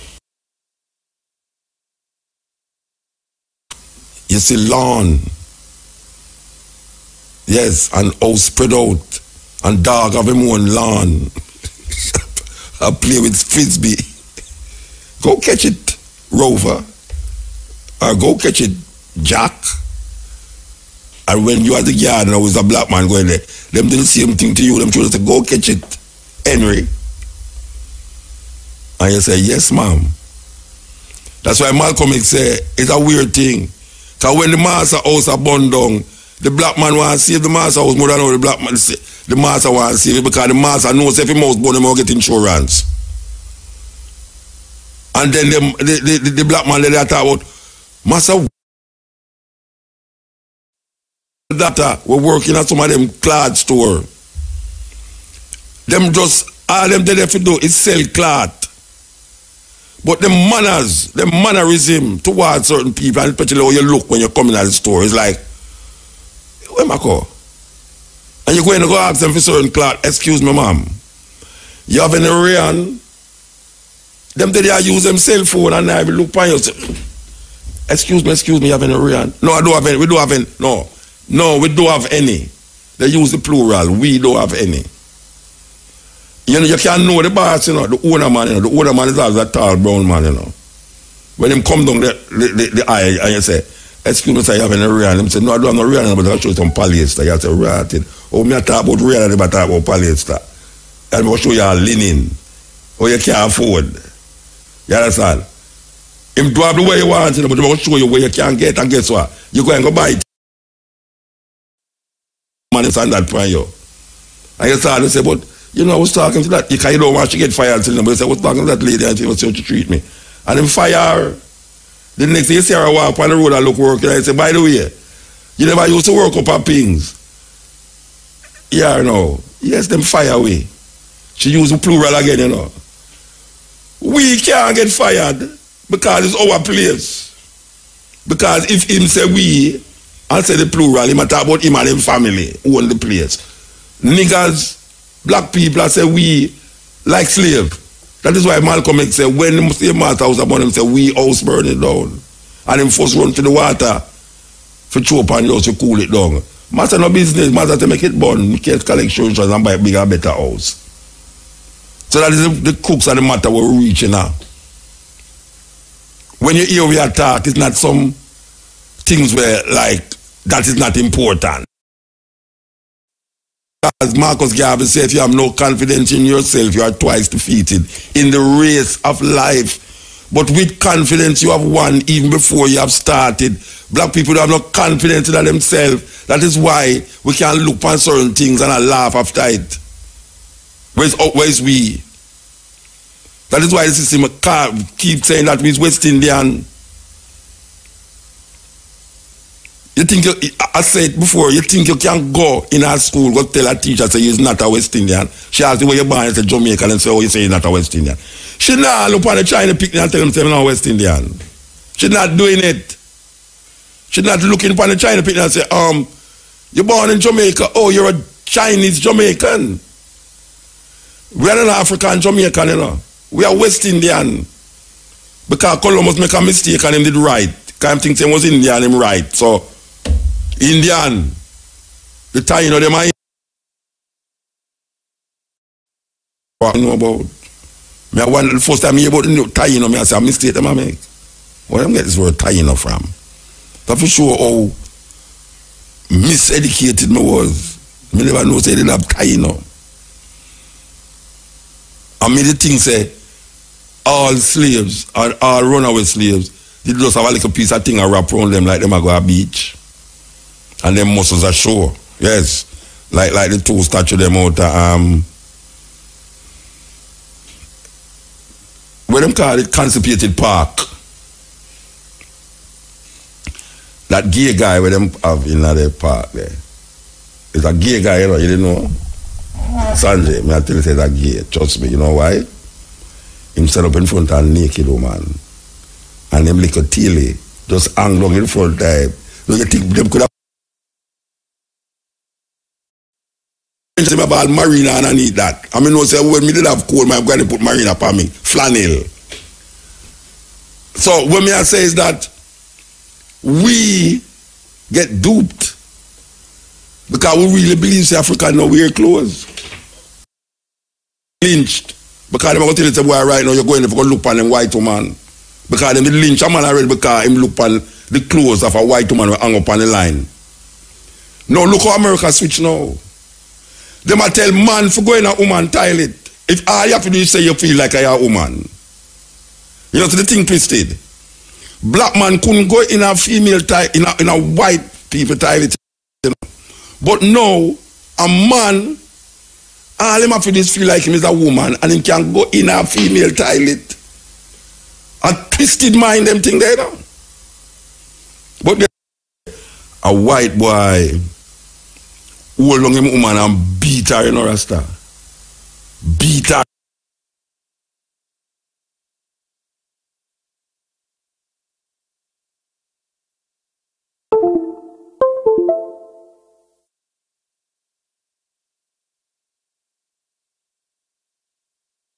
To pulp, you know, she never did, you know.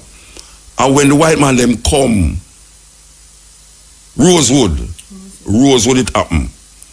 When the white man them come, you know, and say, who do this? She did it, and she said that it's a brother will have nothing, a black man will have nothing to do with the whole thing, you know. And the man go down there. So, the conclusion is that it's not the whole time thing. And when we talk this way upon radio, it's not a long time thing and them think they past gone. Because if them think they past gone, really and truly, How come the people them so ignorant of themselves? We see woman now a fight against bleach, but them a powder them face make it look like white face. It's scary. Me see some woman I read news on TV and me say, wait, it's what the reality that go on here so. Just tell me say black woman have to do them face that way. Them a tell you about light, we are this and light. There's a way to make black people look on television. And we go show them already, you know. When we did have our program on TV, you know, a white woman come here and show them how to light a black person thing, you know. Serious thing, you know. A white woman, she learned it from a black person who do film, right? There's a different way to light black people on a set than white people. But you see, all of them go to the same white school for study the thing. So when them have them show now, they make the black woman look like a white woman because the man said she must. You understand? It's a reflection. It's crazy, man. It's crazy. And now I see the daughter them, the people them who don't want bleach. I mean, know this from the other day, you know. The girls them who don't want bleach start to look like the bleaching girl them now with powder. And whatsoever them I put on them face, that is not bleaching cream. It's not bleaching cream them I put on because them is above bleaching cream. But when you look on them face, you wonder how them face are white. Who is deciding that our African sisters them must look that way they know and yet still a fight against bleach? As a matter of fact, why you fight against bleach and you burn up your head? It's schizophrenia. You're bipolar. I don't think the way you are. I mean, it's crazy. It's crazy. This is the cutting edge. Muta. Irie Muta. Yeah, man, you're on the radio. All right, Muta. Good night. Me I call you Muta because me really want to reach out to you and we need some help from you with one of my sisters where they are Jamaica because me I call you from Orlando, Muta. But me have a sister down there where they go through a whole heap of problem, Muta, and the ear can help her or you could, you know, show me a weird direction where she could have go, Muta. The sister diagnosis with cancer, Muta, from 2015 in December, the end of the year, Muta. She has cervical cancer. And she do a surgery August of 2016. And after she do the surgery, them said the surgery was successful. You know, I guess she cancer free. So them said she could go to Montego Bay, the Cornwall Regional Hospital, to do some treatment. But when she got there, them said the machine now work. So them will go and run some tests on her. And after them do the test, hopefully the machine will start work so she can get her treatment. It so happened that when the test result come back and everything, the machine still now work, Muta. Then send her back up a Mona, because a Mona she did do the first surgery. Her back over KPH. When she go over KPH run some tests on her and tell her, say, you know, say, that this is now in February of this year. February of this year she go to KPH. Them tell her, say, the cancer spread and it come back and it even dangerous more than how it was a category 4 and it spread up in her stomach and all both of her. So them say, why the treatment where she forget, them not have the radiation machine for that. So them send her go over to oncology, I want center, might be private, it seems like, as she said. Them send her over there, and when she go over there, they make she know so the government have to sign some paper before they can treat her. And from February until now, Muta, every week, she call them tell her, say, either the doctor this or the government non this or something. Every week, them say, next week will be the week. Next week will be the week, Muta, and she they get worse and worse. So me, I wonder if all right, but me ask you a question. Poor, you just hold on. All right, you say from 2015, how did you say? From 2015. All right, so meanwhile she wait for the doctor. seek alternative medicine, like. I mean, try figure out, meanwhile she'll wait for that and not get you. If you didn't make her go seek alternative medicine. Because you have alternative medicine, you know, naturopathic medicine where you can check out. Well, like with herbal medicine. Yeah. You have people in Jamaica, in the States, where you can't even go through on the internet, where you can give you advice about the herbal thing. I mean, nothing try, nothing done. So if you wait on that so long, you can't just sit down there and wait and say, all right. Meanwhile, you do that, maybe you should have tried some herbal medicine, about 15, 16, 17 or 2 years now, almost 2 years you talk about. Yeah, Muta, she get worse and now she takes some herbal, you know, because she link up with, like, you know, any little herbal. No, we're not talking about any little, no, wait there, hold on there, sister, we're not talking about any little herbal man, you know, because everybody a herbal man nowadays, you know. A man can't get no work, he just go mix up some potion and say, this can cure cancer. We are talking about now, get somebody reputable, and you can go online, you can't do them things that you are the computer, you know. Reputable people where is recommended by, you know, such and such a person, where you can't find, you know, you can't just sit down and wait for them, because if they're going to send you up and down, so now I know February, say from February, March, April, May, June, now July, in some other way. You have to find some other way. How old the person is? She has just 37 Muta. 37? Yes, Muta, just 37. What kind of cancer you have? Cervical cancer, cervical.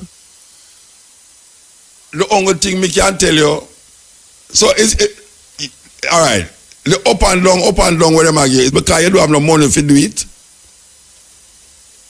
Well, the oncology center said she get the treatment at $2.8 million for that if she pay out her pocket right away. And she pay it? She not have that the money there. Okay. And the government, she sign one paper, they would have give it to her, but I guess me don't know the government now sign it, me don't know. Why the government not sign it? Me don't know because them say the KPH machine now work with KPH, so them not have the machine to give cheap your type of radiation. So you know, so I mean, no machine in Jamaica can do the work because man people be if KPH one can't do it, man people be one now work. So I mean, you don't know. Well, that's why I say no. I don't know if I tell you more than. Meanwhile, you're waiting. Try find a reputable, you know, alternative doctor and work. So you know any Muta? What I would tell you is to go online. And you can communicate with these people. These people have a way to communicate with you. That means that you have to pay them money still, but I don't think it's like $2 million. Yeah, we know. $2 million kind of sound like, you know, by the time you do that now, it could have kill you when you don't pay that. So me I say, and find somebody, or maybe somebody I listen to me and know can really. You know, I don't know. I don't know. You see, I'm not going to recommend. You know, I know all the people who dabble in these things, you know. But on a professional level, I really don't know of no doctor who is into that thing to the point where I can say, all right, go and see that doctor. I know you have doctors here now, but I don't want to go now and you go say, I want doctor, and I'm going to mix up something here. And then you go here and say, boy, you don't have cancer of the cervix, but you have cancer of the heart, liver, lungs, and all these things. You understand? So I don't want to recommend doctors on the program. I understand. But I say you can go out there now, go dig up. Or maybe, if you call back and left your number with the operator. Well, me do that more time. We call back and leave the number with the operator. Yeah, call back the operator and leave the number. And then tomorrow now, we go find two people who me know say maybe them reputable. and give you, and then yeah, that's a good motor car. Anything work right now because you know, I mean, me don't know what to do. You know, you reach out one dead end and you try help and you don't know what to do because you just confused. You don't want to reach the dead end. I true that. You don't want to reach the dead end. So you want to know. Call back the operator and left your number. Tell her is where you did call for that me can remember. Right. All right. Yeah, man. So now, me will give her who forgot to. Me tell her who forgot to and make you find the person. All right. All right, respect motor, respect. Yeah, blessed. Yeah, only for that cry they all over the place. Some people like cry long money, you know. Really, truly, some people are saying enough in this time. What is enough in this time? You can never have enough money in this time because what? Those sickness, if you do have all them talk about money can't buy life is null and void, you know. When it come on to when you hear all them the cry of certain people where do have the money to secure them life. Nobody wants to die. Even though you have people talk about you have to live to go to heaven. All those people who say that they must go turn up on the highway when I am driving. And then I will say if I carry them to heaven quick. But nobody wants to die. So nobody must think and think about, well, you know, this and this and that. Everybody wants to live. And if you didn't have the money, you'd pay the money and extend your life. No, you know, damn foolish about doctor can't do nothing to save you. Doctor can't save you. I want to go to the doctor and go to the church. Go make them pray for me. It's simple that. So, them $2 million thing there, you know, Rasta, are some big money them there. How much people you feel say about nothing $100,000 in them hand. But little sister beside me, I know she never ever see $50,000 in her life. If she ever see $50,000, I know she buy IRA and thinks that she owed it. It's a terrible thing. Like how the man still the man race course. And the clock tower half a tree. And they go them say a fee more, the police them say fee over your man. But it's sad. It's sad when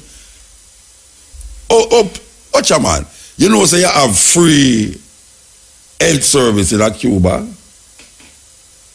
You don't have to pay for it in a Cuba. And you call England, you are well taken care of and the money is paid and them really. Granted you have in a Jamaica, if you pay an insurance, the insurance company might take care of a portion of the bill. You see the part where them not take care of the part that you're sick most with. You understand? But you have something named free health care where Jamaican people actually really need that. But guess what? We don't have no money. We can't afford these things. So poor people sick and can't have no money. But you tell them go to church every Sunday and talk about, well, what does it profit a man to gain the world and lose his soul? Look here, really and truly, it's not the world you want to gain, you know, it's your life in this flesh. Your life in this flesh. And if you're honest with yourself,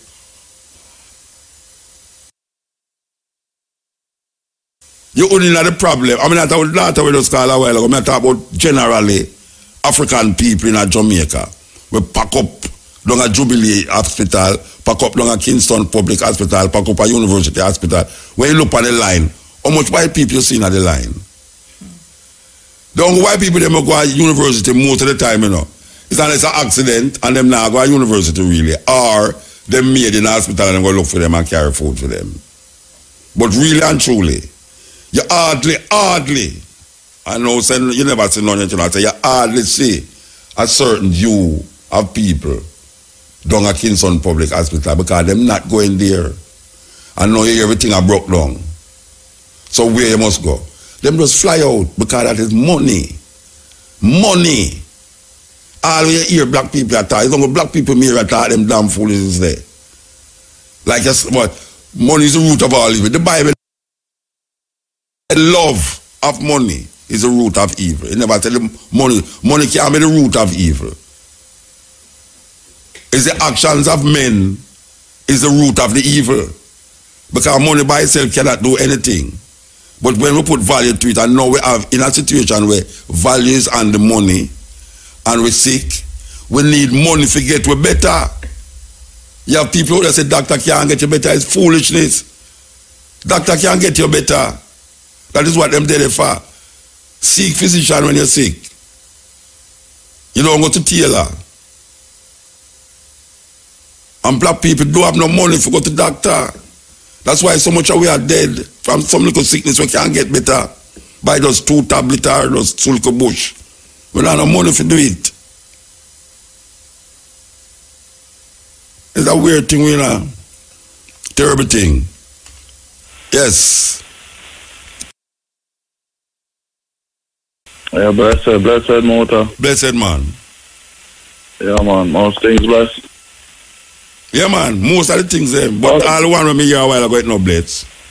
Because the daughter of our family are run up and down all over the place, and public hospital don't have the machine, government no sign the paper, UW don't do this and that. She can't send her family and fly out, go to some hospital or foreign nowhere. Can work it out because $2 million them a charge. You know, it's sick, yo. It make you feel like, all me now come like me go get cancer now through me I hear that. Yeah, it's still way still, but now I say most of them people are donate to the churches. I wonder how come the church and can get together and donate to a worthy cause. The church I do what I do, but you know, the pastor I do more. You see, because the pastor, if him sick, him fly out. Yeah. And if him picnic I go school, she fly out. Like Somali they come now, she gone to Miami. Yeah, man. And Miami. Miami. Yes. Really, you don't say there's some I call for a motor. Yeah, watch me. Maybe you're one of them. Maybe you're one of them will fly out every time things get, when the going get tough, the tough fly out. You know how to behave. Yeah, the behave. And that producer tell me every day to tell me that. So we know how to behave. Yeah, well, they are blessed. I'm going to shout upon was, and you touched upon it today still, but that question upon my mind from week is, oh yeah, I love a cowboy going with you, you know, just to say that too. And yeah, man, the thing is, yeah, I noticed since my day up here, I work with them people still, them bring up some argument when I have to leave them work is insubordination. Okay. When I offer the clock, the people them call my phone, and I not answer the call, and I go to work, I'll be a bad face. And I talk to the people them and tell them, say, yo, when I offer on the clock, I might personal time. You see what I mean? I'm there with my family, you see what I mean? Yeah. And the people them are going like say, them not understanding, or like say them own me. So, we have to step, you know. So I say, how you feel about that? Like, I use an entrepreneur, so you used to have people that work for you and things. Yeah. So, I feel say, my view is, if you work with somebody is, for them place, them make them rules. Yes. But at the same time, when you offer the clock, your personal time. Of course. And I'm gonna respect that. I gotta respect your work when I come and your work and clock in. Yes. And for your clock out at your time that now. For my time that. Right.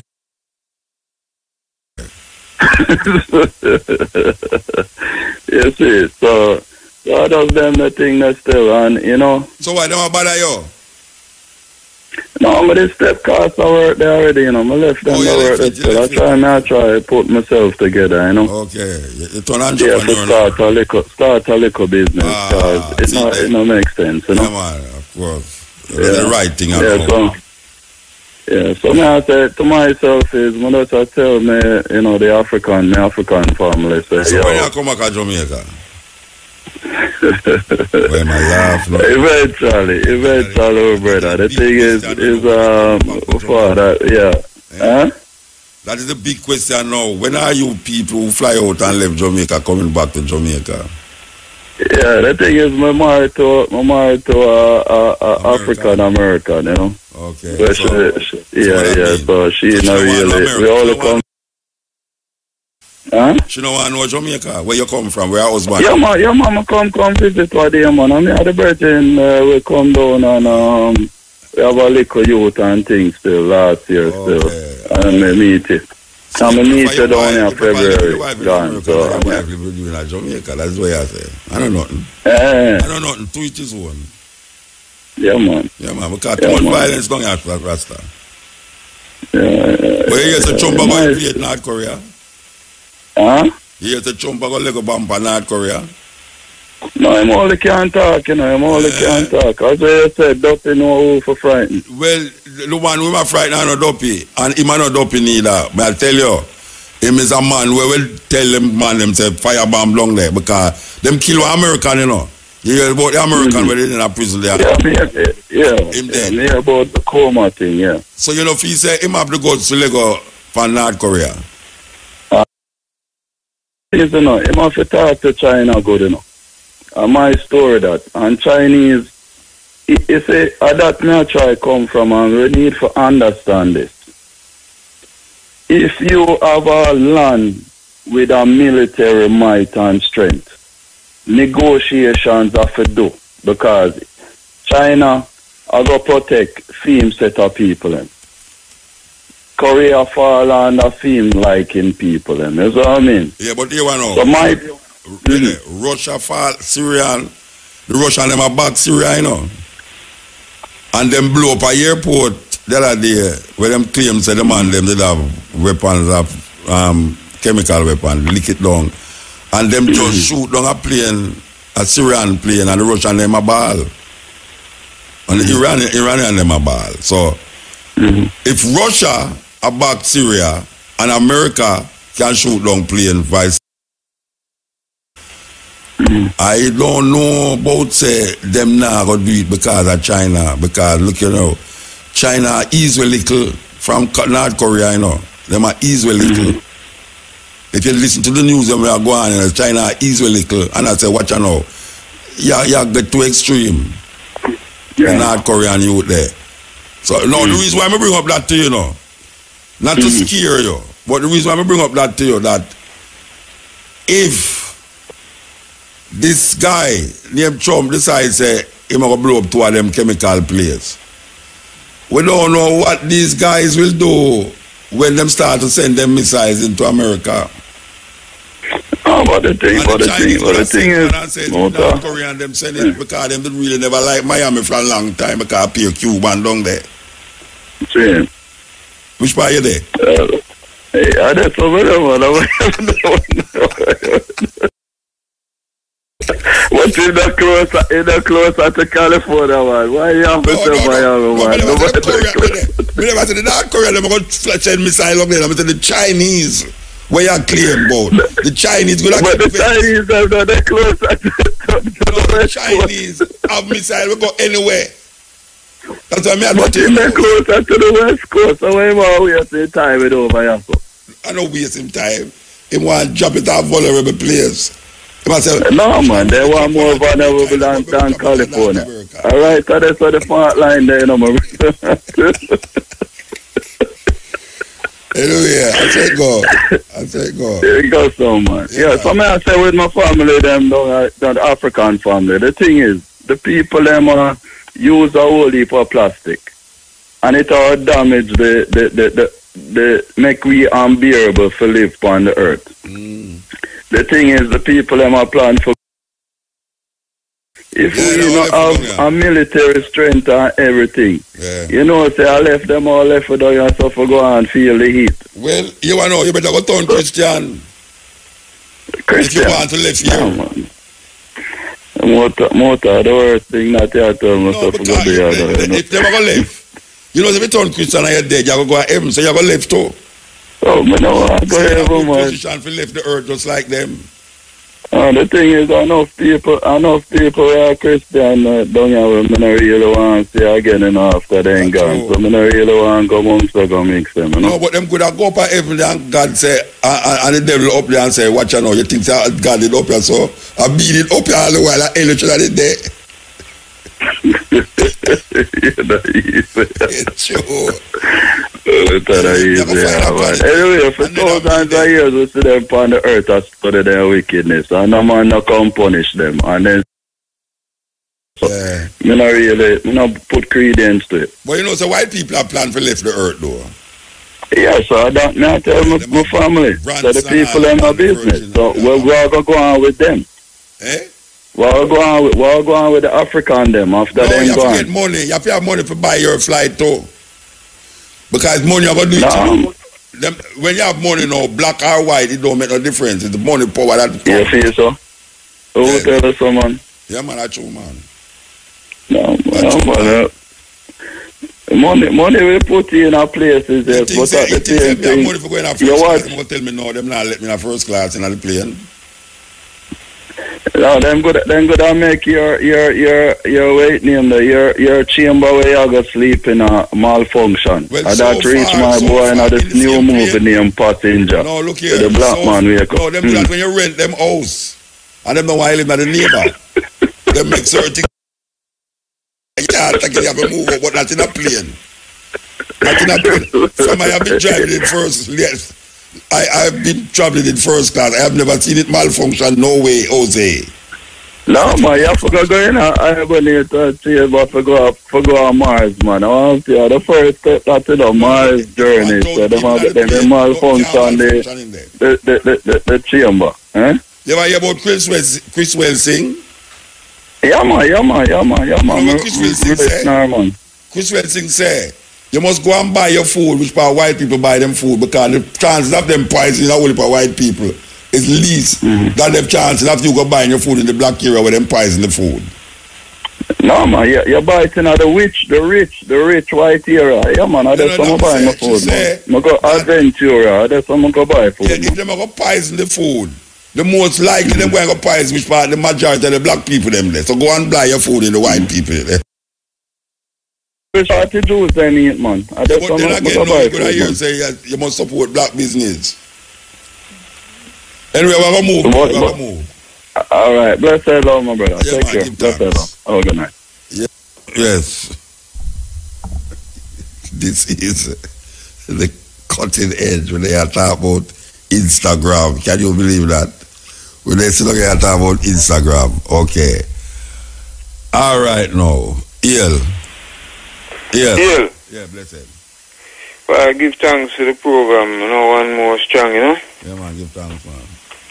Well, we give thanks for the segment with Pat Clark, you know? I tell you, it's funny. I mean, just a smile, because me don't do the maths already for me. I listen it, and you always talk about superstition, you know? Yeah. And what you say? You are what? Hear you. No, you have I'm just glad when somebody just give a simple explanation to all of what you talk about. One word, superstition. What is the simple explanation? Well, basically, you know, the information, you know, so when your mind drift and do all kind of things and you store up things you hear people say, you're not a proof of it. And you carry on them story there. You understand what I say? No for them things never shot. You sound like you experience some of the part like I talk about. What you say? You sound like you experience some of the part. No, sir. Okay. No, man, not like that, man. Okay. No, man, we don't follow up them things, man. I would know, say. Me talk to Green Lizard, you know. Me no run Green Lizard, you know. Me talk to them. And the next thing me hear you say to you, say, one man living in a cemetery. Yeah, for years. With the family, everybody will go to school, everything. When me look all in the grave, look down in the hole in the grave, and me I tell them passes so every day, and them not afraid. You think I lie, me I tell? Yes. I tell you I wish cemetery, because the crowd have go down there now. Okay. Me hear more talk about your part of the cemetery, but me never tell you. But me I tell you, say I true, me I talk. Alright. Yeah. Alright, no, this lady you live in a graveyard? What again? Would you live in a graveyard? Where you laugh at? Not so easily. No, me not talk about easy or not easy. Me say if you live in a graveyard, we say not so easily. What you make it not so easily? Circumstances, motor man. Well, you know, you see me? Me nah live in a graveyard. I'm not afraid of dopey. But me nah live in a graveyard. Yes, you understand? Alright. Okay. I'm going to plan to go plant some food. And when me dig me, I say bone, I come up on me bone. Yeah,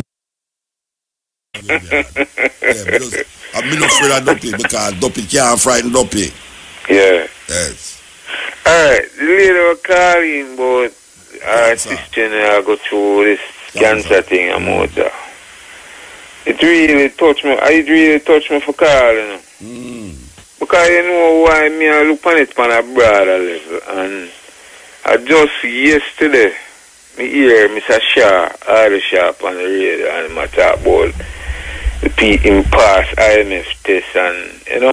Oh, them pass the next one again? No, me don't mean it that way, but him do some foreign trip and him say the people overseas give them a passing grade and them a go on good and I say why the measuring stick them people are use. You understand me? And the measuring stick for me is education and health as they refer to Cuba in a virgin. When we are go down the road in terms of reach even halfway where Cuba reach with health and education, then we can say, boy, you know, we are reach somewhere. Because this thing, what's it say now, some document for the governmental people them sign. Yeah, and you can't get them to sign it. Yeah. And them say them have free health care. And it's free to a certain level because most of the time when people have serious illness and they have to get some form of diagnosis, they have to do X-ray, CAT scan. Most of them machines then are working at the governmental institution. That you just said that you go down at Kingston Public and the machine now work. Yeah.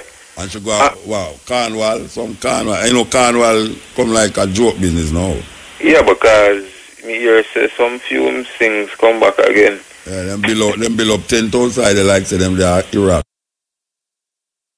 So at the measuring stick that me would have used when people can get a good amount of benefit out of the healthcare system and even the fact where each individual supposed to set a way where you know we not really make it reach that stage there.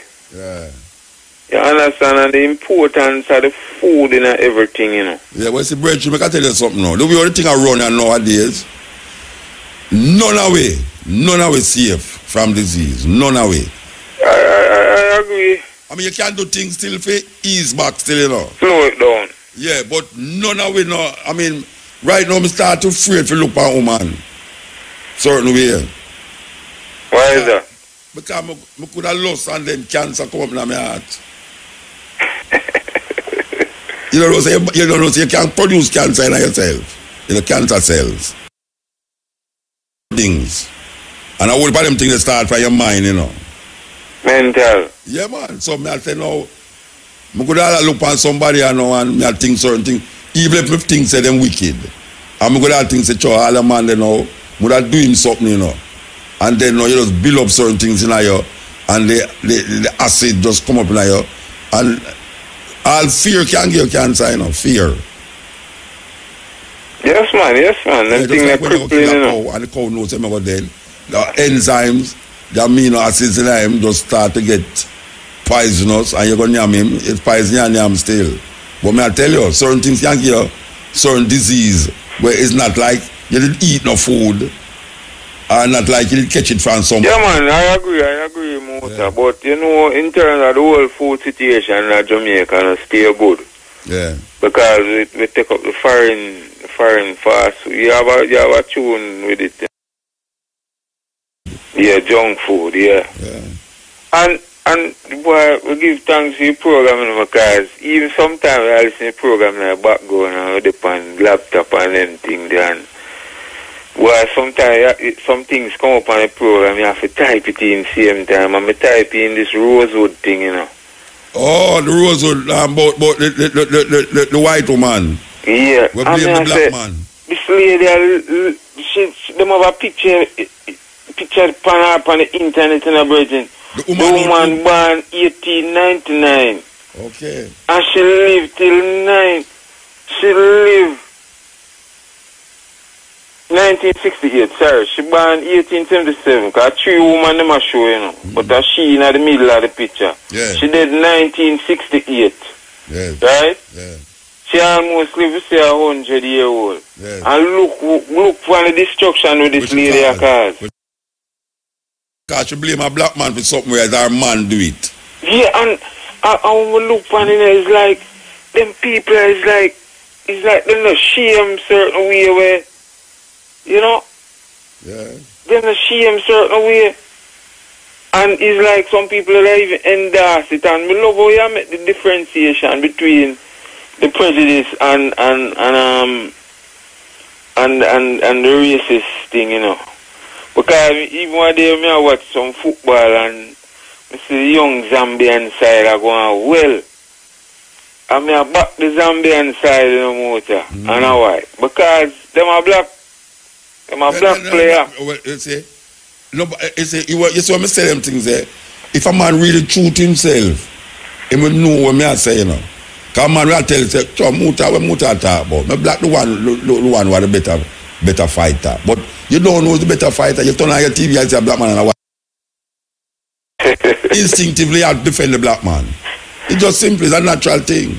And you know what? Even make my back aside more in terms of when I look on the sideline, I see that black man a coach side.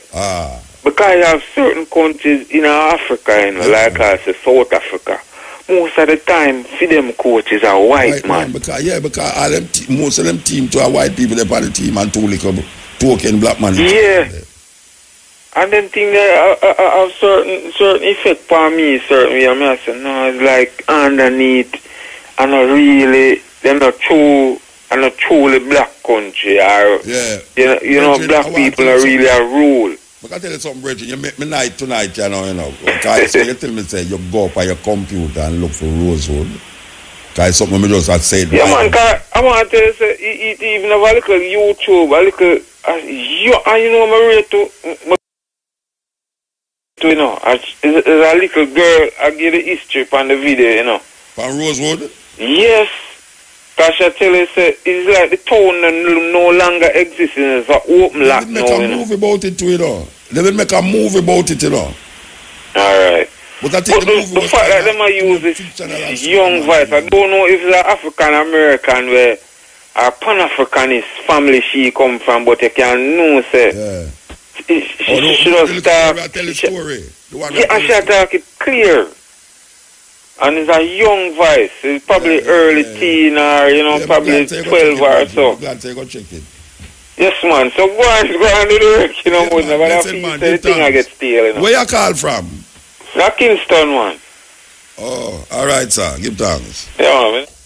Yes. I'm glad celebration go examine what I say, you know. Because sometimes you talk certain things and people are going like, you just said, the story from about woman blame black. Them things that happen regular. Me have books on top of books and papers on top of papers to show you some simple little thing where them lynch black people for in America. Simple little thing. A man a pass and a white woman a hang out her clothes and trim see the muscle chair panty. Them just hold him and lynch him. Anyway, this is the cutting edge on RFM. Mommy! Yeah, blessed. Blessed. Hey. You know, I said what? You say, a quick plan, the first team, so they call him the terrorist. In America, yeah. In America. Why me not think so, you know? Okay. Even me never talk about the one where that get them problem. They talk about George Washington and film boy, them. When they go to over the whole of the team and the harbor. Yeah, but you know, them never organized to do that. Yeah. You see, the Ku Klux Klan organized to get rid of white people and Jews.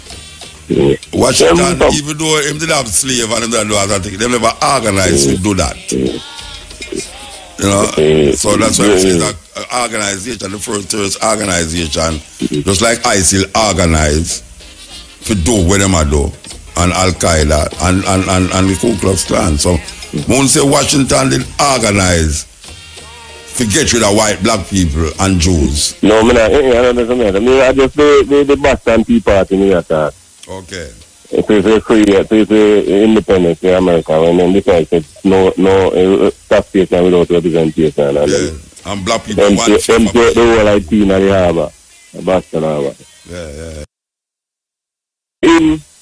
They never stick to the beginning, I saw they moving and they record them. They let me tell how it's farmers so when on the Christmas day all that in 1865. It's really the no one them the evolution of it them they want to talk about in the document. Them can like synopsis of how the Ku Klux Klan start, but then them go to AKA, what them call them IKA.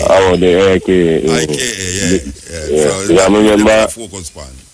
Remember one time when it was like let me say like upon a Christmas day about 6 man it start, 6 friends meet and upon a Christmas day in 1865, Christmas day I think Christmas Eve. And they call it the Ku Klux Klan. So the brother them are some university man them, Yeah. And them like the classical studies, the Greek. Ku Klux, KUKLOS in a Greek, in circle.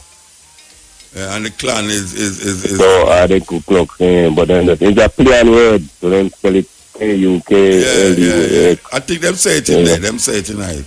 Them the say but just the wrestling thing never didn't like you say, it's better. Because I don't want to see a time, and which part me I expect to run up in a racism still. I never run up in like Alabama, and I don't really not in Alabama too much, but there's so, and like Mississippi and New Orleans, New Orleans, well.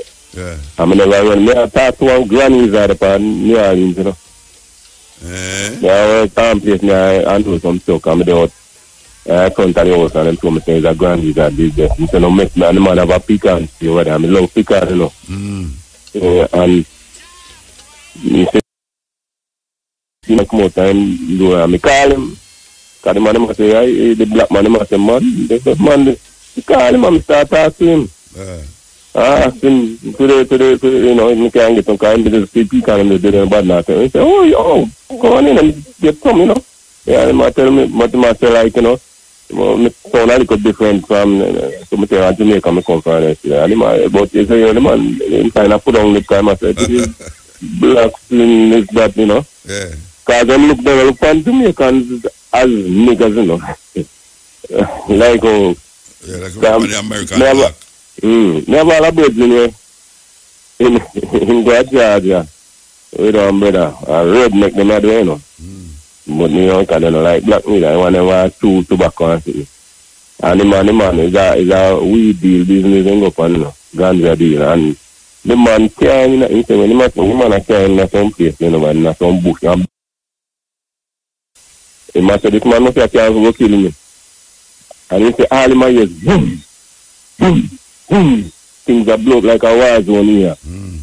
And when he reach in, he said, it's like a whole heap. And when he got in our court, I can't, and the man walk towards the man, and the man start questioning him out, and the man, you bring this nigga in here for him. He said, no, this is not a nigga, man. He's from Jamaica. So this is not a nigga. He's Jamaican. And he said, oh, okay. And bring out the beer, and bring out a 6-pack and give him, and he said, man, what's that noise, that boom? He said, the man them got minefield plant up in there, because they don't like the feds. The feds. And them up that train, military training, paramilitary training, and then got the minefield about, so animal walk and step on the mine, them and blow up, Yeah. But I want to tell you, say, believe it or not, I think I said for the program already. One time we are performing in Texas, in a place named Liberty Lounge. All the party supposed to know that place there. I mean, they perform, and my performance is African, where white people are do to me, And when we come off of the stage, my management come to me and say, guess who's outside? The Ku Klux Klan, they are giving away flyers outside. I say, right, I'm strong in that I was not going to stay in a white man country too long, they must love me. So me go outside, now and me take one of the flyers them. Come I want to see why all them know says a reggae show are going inside it. So well mostly white people in there. Really and truly could have count we as the black people them was the banner me in there. So them are give out the thing. So me go there and take one of them and me look them a show pan it say them have a rally down in the city. You see the next day I go down there. I will go down there go listen to them. Whatever connection with Ku Klux Klan. Okay. The other connection them have upon TV. Me don't know nothing about them more than them not like Jews, them not like gays, and them not like blacks. And them are people. Them are a place near Lakeland in Florida, outside of Orlando, there, so. Yeah, that's what them did know. Poor county. Me know a girl who need to talk to. She say that me meet her in 1984. And she say when we meet her, she is 36-year-old, not 84. She said when she is about 9 years old, she walk out in the woods and when she is nice and go look, a limp, she see them a limp up, a black man, and two him up over, and a hanging man, right? Yeah. And the man take off his hood, and he recognize the man, and he run over and go tell the aunt, and tell him, and by the time she's telling the aunt, to shut up enough, he say nothing. Yeah. And she said she grew up now, and the man was see the stick. We take off his hood, we hang the man. Yeah. And him was the chief of police in the poor country in 1984. I tell you. You understand me? You have big officials in them group, they don't know them, to them about the white hood. I know Orlando, there's some in the first state of racism. Enough of them come from up there, so though. Orlando, but at the time they expect you, and at the time you go run up in there. We have to move, though. We have to move. Yes, man. Yeah. Give thanks. Yes, you know, it's scary if you know, say, African people in America and get so complacent about them situation in there. That's them feel say it's donkey do. But trust me, just like South Africa, you know. Terrible if you know, so white people feel so comfortable in South Africa and feel everything is donkey do when the black people don't have them land. Land is the power. So between America and South Africa, we look on it, it's a kind of keg ready to explode. And you have to just watch it. Believe you me, it don't done. It don't done. Yes, EL. Yes, Muta. Wait a man. Yeah, man, everything is everything. A whole for almost an hour, but, you know, perseverance is a must. Yes, before I touch on that, so touching of that sister phoning about her sister with the cervical cancer. Yes. You know, very, very sad. But I just want to say, the interview that I did with Castro Brown recently, that it is on YouTube, so you can get it off the YouTube in addition to what I told you I sent you by email, you know? That's the one that you sent. YouTube around. Okay then. Listen, you see, the problem in Jamaica, Nigeria and the rest of the African world with regards to health, because the two main important things for any nation, any race to survive is health and education. Because without health, you know, there is no good life as we know. Is that the problem in Jamaica is not money, you know. The problem is that the money in Jamaica, like the rest of the African world, is not used for the benefit of the majority of our people. Because, for example, those machines at KPH for so many years, not working, etc., it's not because the successive PNP and GLP political regimes don't have the money to and to make them workable, etc. It's because there's not the desire nor the political will for them to see about these machines for the health of the majority of the population of Jamaica, which is African, 90% African, because these same PNP and GLP politicians have made rules that whenever they are sick, at the taxpayer's expense, they simply fly out to Miami or somewhere else in the States for medical treatment. Yeah, but I tell you one thing. You see, if the affordability of African people, where I said them no want enough money and all that thing, they prefer go to church. If they would have the money, them could have fly out too. So it's wild. Yes, no, you're perfectly right here. You're perfectly right here. That is concerned, you know. But what I'm saying is that the flying out, it's short-sighted because even for the same politicians, sometimes there are situations of sickness where there is no time to board a plane to fly out. The best thing to do is to have a first-class medical system in your country so that whatever occurs, because, you know, sickness, accidents occurs at any time, that you are able to deal with it immediately on the spot. Because sometimes with all the money that you have to fly out, including those deluded people who enrich pastors and that type of thing, there is no time to fly out. So what to the time when them have the thing where can fix the sickness, but you don't have the money to pay the doctor, which is that a grab poor people. So, you know, it's not that poor people want to fly out. You know, sometimes, most of the time, when you go out, when you look on the cards, you start to call your family or foreign to get the money. But what I'm saying, Muta, is that monies have been in Jamaica for years upon years, where there's supposed to be a budget allocation which could be done to lower the costs, these medical costs, so that they are affordable. What I'm saying, it is a deliberate thing by the politicians not to put in place money to cater for the medical needs of the majority of the population. I'm saying it is deliberate, it's not accidental. So in other words, the politicians want and it's the same thing they do in Nigeria. Take, for example, the Nigerian President Buhari. He's sick. He's in London. He's in London where the presidential plane is cost £1,000 roughly every day, just as a parking fee, you know. £5,000, and he's been here for about 50 days now. So whenever he's sick, he comes to London, and yet he's the president of Nigeria. It's the same situation. So, man, but may I ask you a question? You feel that the politicians in Jamaica deliberately want to kill out the population of Jamaica by not affording them what them need? I am saying they have absolutely no interest in the health and welfare of the majority of the people in Jamaica. So they are only concerned with their selfish selves. So who am going to rule if everybody's sick? Who them going to rule? Which is that is the power. The power is to govern and rule. If I tell you what.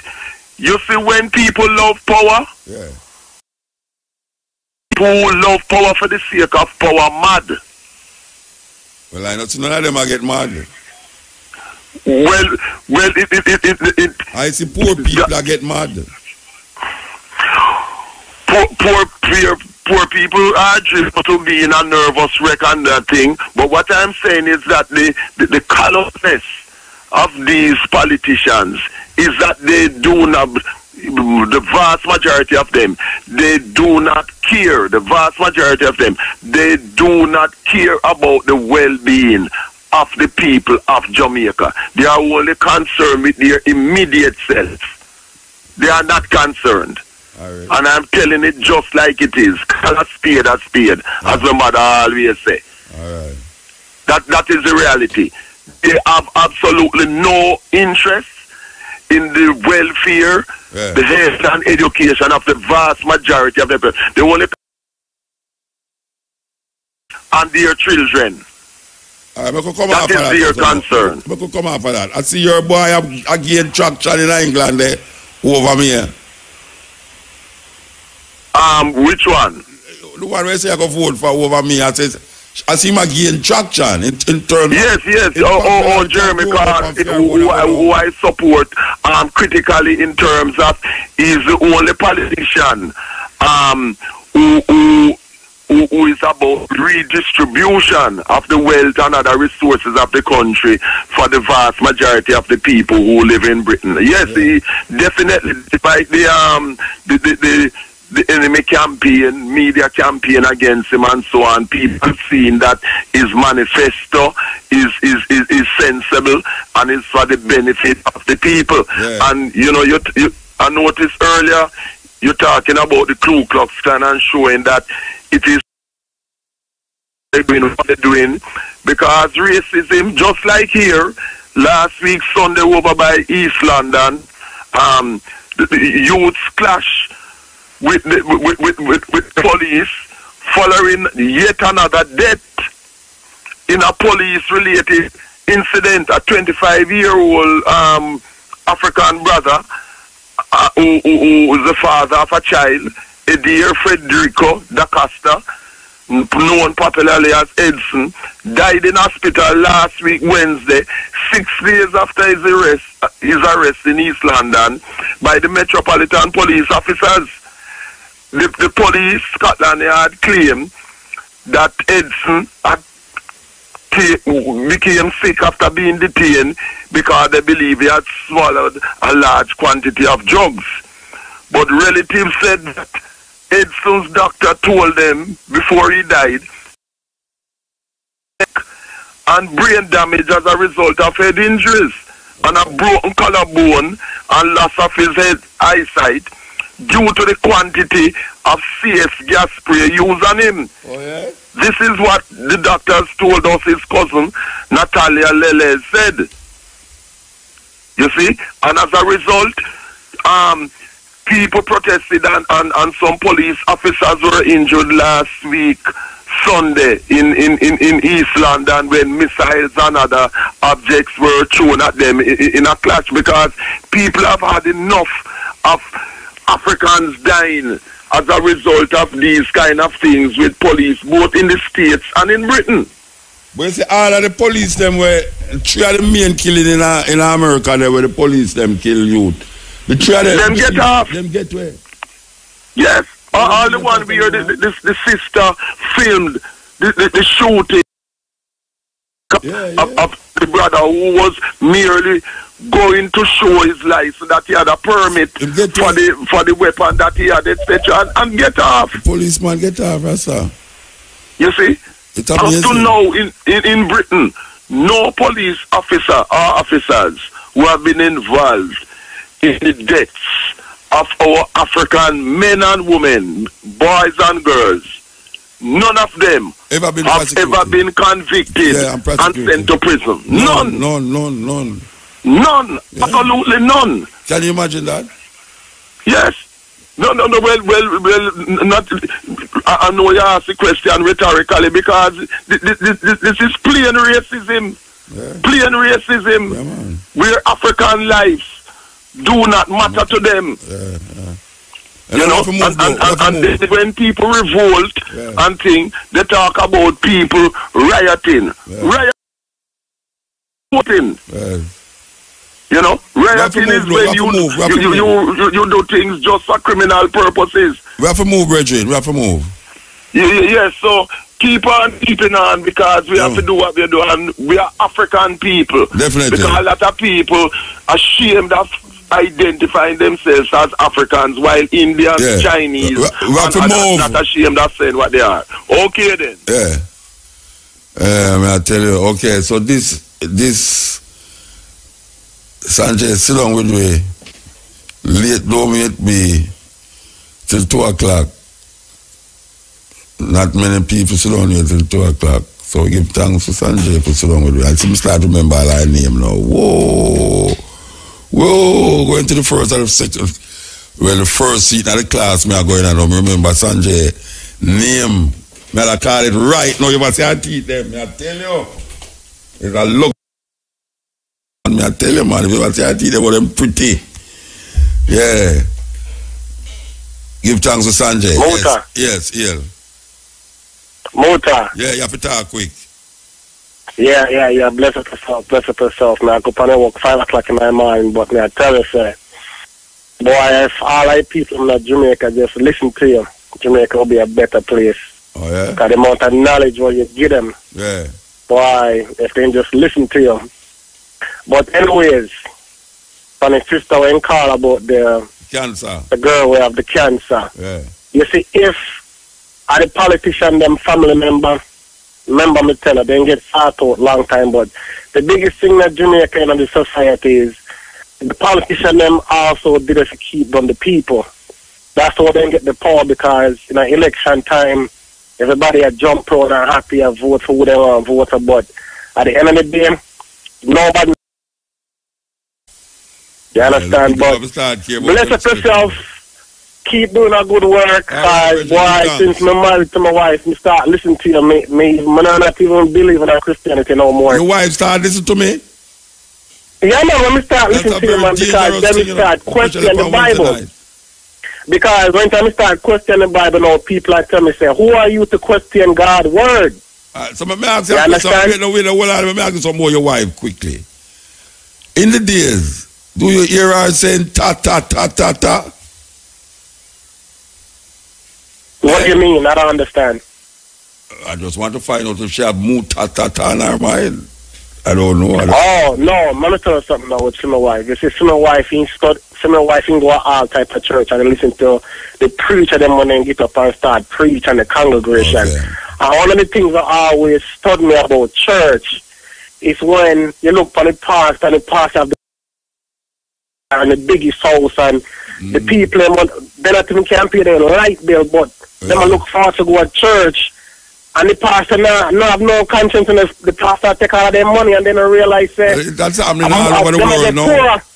With these radio evangelists, televangelists, that's happening all over the world now. Because they have a book they know where I show you all the pastors them who's robbing you blind now and how much plane them have jakes. You have jakes, you have a whole heap of them about the place where them was nothing until them start. My wife told me say I should have started a church. She feel like no good in the church business. Did you know when the recession start, then one of my friends told me, so, man, right now we better turn on pastor now, because if you turn a pastor now, you can't go wrong, because you see all the people and right now when I have nothing, everybody I turn to God. So if I form a church, you would join it? If you would join it? Well, you see, the thing is now, the stuff that we talk about now, you're upping people's mind and make them think. But you don't answer me. I ask if me have a church, if you'd join it. It depends on what you talk about in like church. When I talk about in the church? Yeah, it depends on your philosophy. Talk about the same thing when I talk about you about me collect enough money. Boy, I don't really believe in that thing. The same thing when I take the money, I'm going to see some homeless people on the street, you know. Homeless rich people? One time I say homeless people, you know, like people who fought on hard times and work and lose their job and just need a help back on their feet. God will take care of them. Anyway, me have to move, Bridget. Me have to move. Give thanks, yeah? Yes. Can't go join church and I talk about homeless people, Rasta. God don't take care of one. You know what I'm saying? Why take care of them? We are dealing with money. We want to buy plane. You understand? For my wife and my girlfriend them. As a person. Yeah, man. What you mean? We don't walk on the street. And we walk with security. Oh. Because we're not ready for go even yet. We don't want nobody kill we. So we spend enough money for security. Okay, give thanks to the moment, give thanks to the time. I want you look Vita. Vita, my brethren. I love you more than all Jesus love little children. Trust me. I love you, brethren. May I tell you? I don't know if you're listening to what I say, but yes, you really touch me. You touch me because I mean, everybody tell the people them what you do. Me just love you. You understand? As a youth out there. Okay. So you know, Sanjay, remember my name totally now. When I come and fight now, that I one name. Can't forget. Sanjay, the producer who don't produce nothing but stay with me till 2 o'clock in the morning. Because there's nothing here to produce in the night. Nothing. So we give thanks. So me have company in the studio with me. I wish Liam the share. Eh? Wish Liam the share. Label? Yeah, because she have produced. And that me, she not produce nothing in the studio. They ever talk about producer. The one I say when I done the program, I must say, I want to talk my producer, Sanjay. No, not saying that. And I hope Cabo will listen to me. Sanjay is a good company in the studio with me. That the dopey them don't come in a papi. The one they were Pat Clark and talk about. You hear about the dopey them? About the different belief where Jamaican people have. It's amazing, man. I'm going to play it back tomorrow. It's amazing. So when them see Sanjay inside here with me, them turn back. Because Duppy can't frighten Duppy. You understand? Duppy cannot frighten Duppy. So we give thanks to Sanjay. What the operator name? Who out there?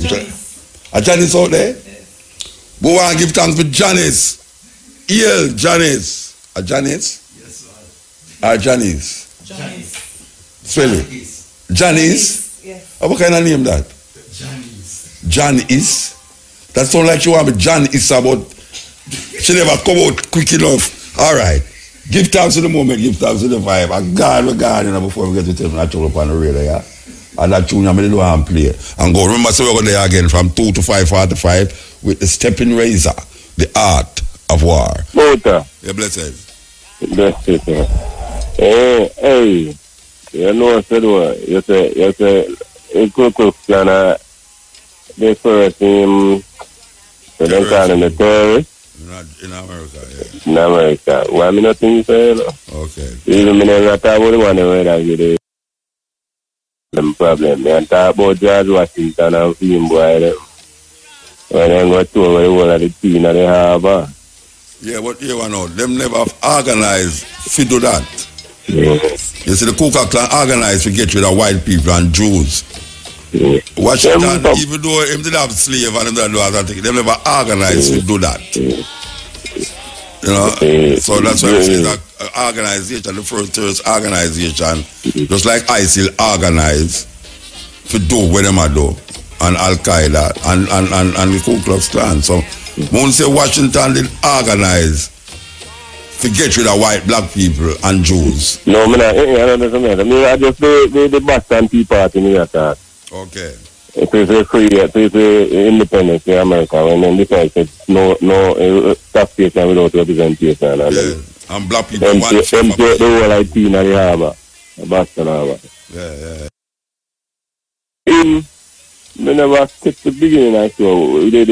They moving and they recording. They let me tell how the farmers so when for the Christmas day all that in 1865. It's really the no one them the evolution of it them they want to talk about in the document. Them can like a synopsis of how the Ku Klux Klan start, but then them go to, you know, AKA, what them call them?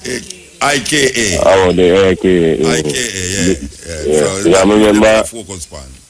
Remember one time when it was like let me say like upon a Christmas day about 6 man it start, you know. 6 friends meet and upon a Christmas day in 1865, Christmas day I think Christmas Eve.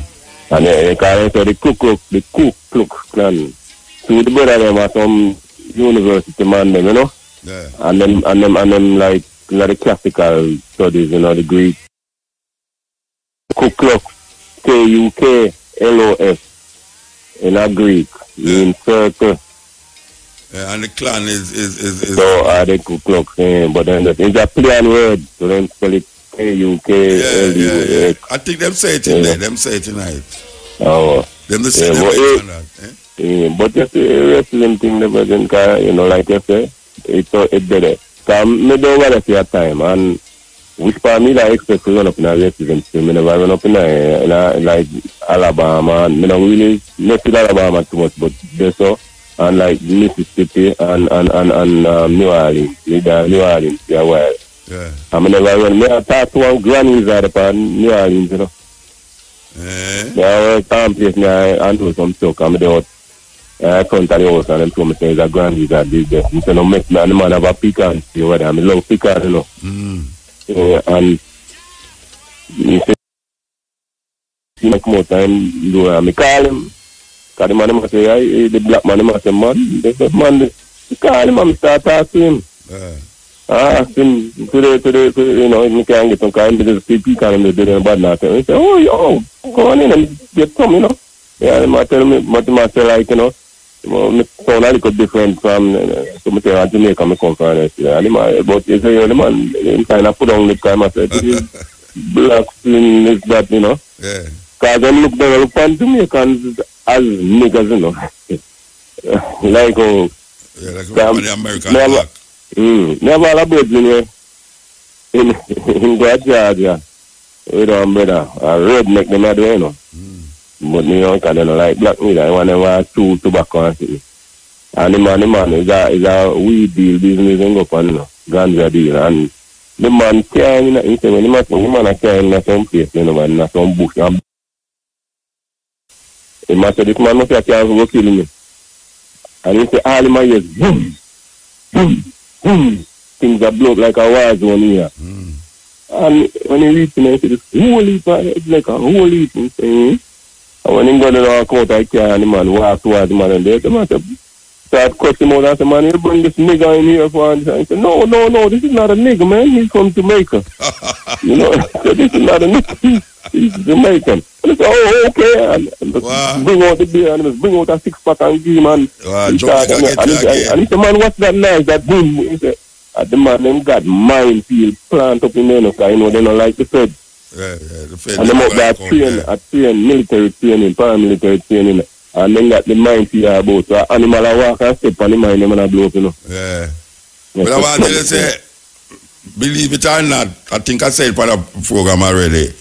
One time we are performing in Texas, in a place named Liberty Lounge. A whole party is supposed to know that place there. I mean, they perform, and my performance is African, where white people are do to me, you know. And when we come off of the stage, my management come to me and say, guess who's outside? The Ku Klux Klan, they are giving away flyers outside. I say, right, I'm slung in at all, it's not good to stay in a white man country too long, they must love me. So me go outside, now, and me take one of the flyers them. Because I want to see why all them know says a reggae show are going on inside it. So, well, mostly white people in there. Really and truly, could have count we as the black people them who's the banner me in there. So them are give out the thing. So me go there and take one of them and me look, them a show, and it say them a have a rally down in the city. You see the next day, I go down there. I will go down there, go listen to them. Whatever connection with Ku Klux Klan. The other connection them have upon TV. Me don't know nothing about them more than them not like Jews, them not like gays, and them not like blacks. And them are people. Them are really place near Lakeland in Florida, outside of Orlando, there, so. Yeah, that's what them did know. Poor county. You know a girl, let me talk to you. She say that me meet her in 1984. And she say, when we meet her, she is 36-year-old, like 84. She said, when she is about 9 years old, she walk out in the woods, and when she is 9, I'm going to look. A lynch, if you see them a lynch up, a black man, that two him up over, and a hanging man, right? Yeah. And the man take off his hood. And he recognize the man, and he run over and go tell the aunt, and tell him, and by the time she's telling the aunt, she said, she set up enough, she said nothing. Yeah. And she said, she grew up now, and the man was seated sick. We take off his hood, we hang the man. Yeah. And him was the chief of police in Port County in 1984. I tell you. You understand me? You have big officials in them group, they don't know them, through them about the white hood. I know New Orleans, I mean, Orlando, there, so, in the first state of racism. Enough of them come from up there, so, though. Orlando, yeah, but I bet some of them expect you, and I bet some of them run up in there. We have to move, though, we have to move. Yeah, yes, man. Yeah. Give thanks. Yes, you know, it's scary if you know, say, African people in America and get so complacent about them situation in there. That's them feel say it's donkey though. But trust me, just like South Africa, you know. Terrible if you know the white people feel so comfortable in South Africa and feel everything is donkey though when the black people don't have them land. Land is the power.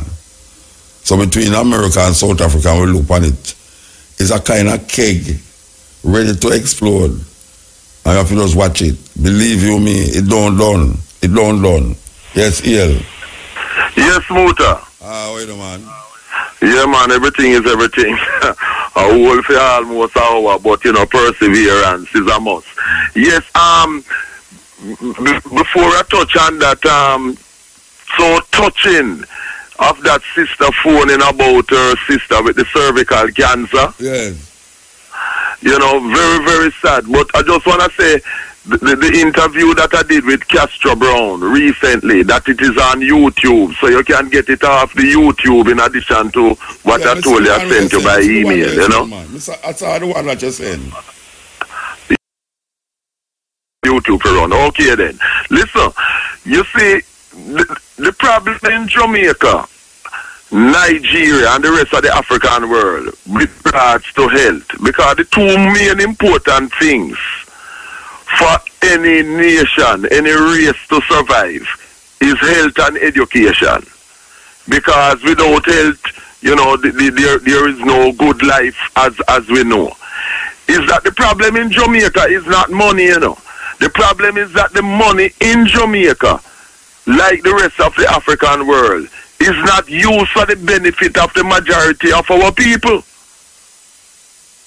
Because, for example, those machines at KPH for so many years not working, etc., it's not because the successive PMP and GLP political regimes don't have the money to and to you know, make them workable, etc. It's because there's not the desire nor the political will for them to see about these machines for the health of the majority of the population of Jamaica, which is African, 90% African, because these CMPNP and GLP politicians have made rules that whenever they are sick, at the taxpayers' expense, they simply fly out to Miami or somewhere else in the States for medical treatment. Yeah, but that, may I tell you one thing, you see, if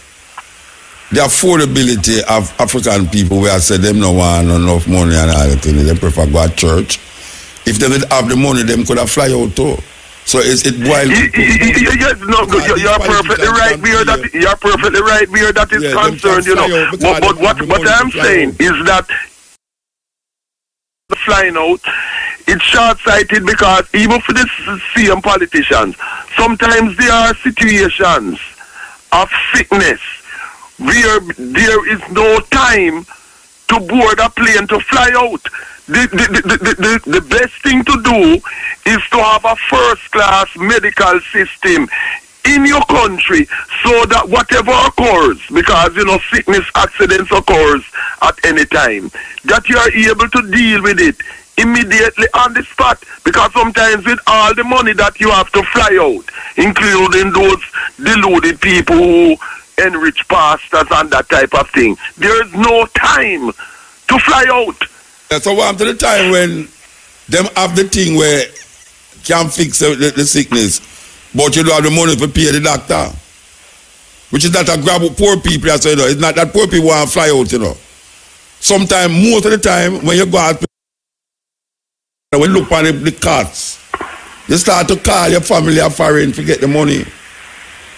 But what I'm saying, Muta, is that monies have been in Jamaica for years upon years, where there's supposed to be a budget allocation which could be done to lower the costs, these medical costs, so that they are affordable. What I'm saying, it is a deliberate thing by the politicians not to put in place money to cater for the medical needs of the majority of the population. I'm saying it is deliberate, it's not accidental. So in other words, the politicians want and it's the same thing they do in Nigeria. Take, for example, the Nigerian President Buhari. He's sick. He's in London. He's in London where the presidential plane is cost £1,000 roughly every day just as a parking fee, you know. £5,000, and he's been here for about 50 days now. So whenever he's sick, he comes to London, and yet he's the president of Nigeria. It's the same situation.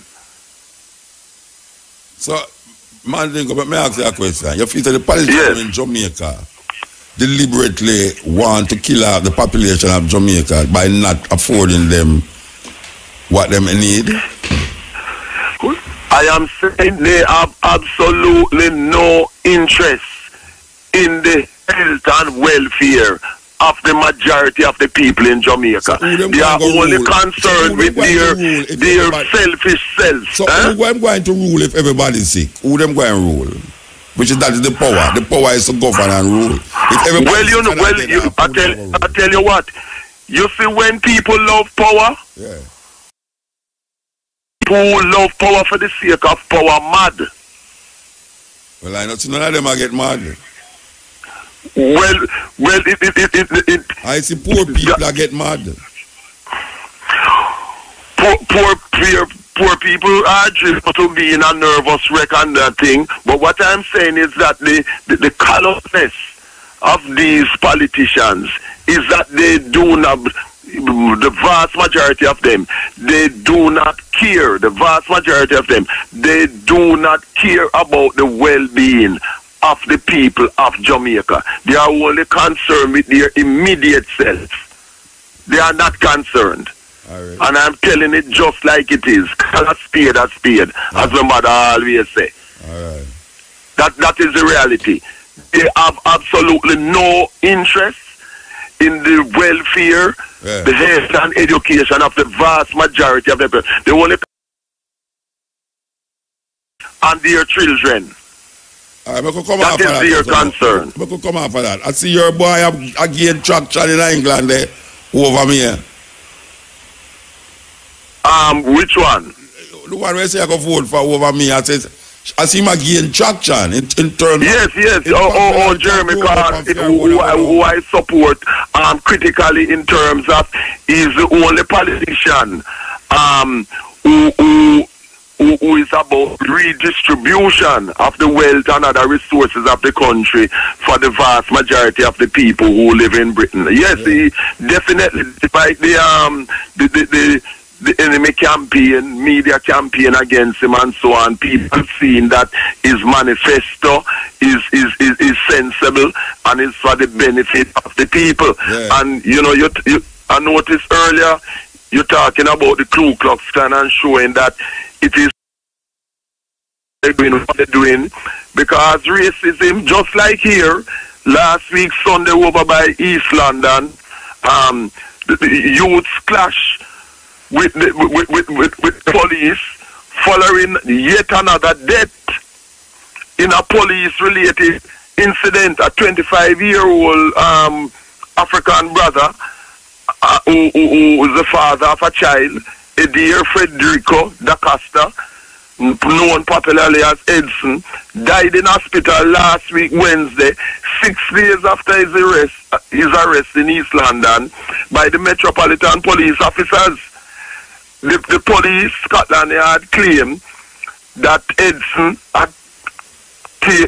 became sick after being detained because they believe he had swallowed a large quantity of drugs. But relatives said that Edson's doctor told them before he died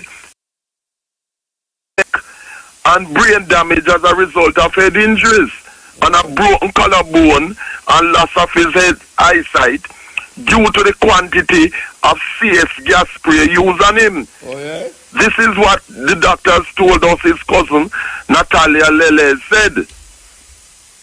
You see? And as a result, people protested and some police officers were injured last week, Sunday, in East London when missiles and other objects were thrown at them in a clash because people have had enough of Africans dying as a result of these kind of things with police, both in the States and in Britain.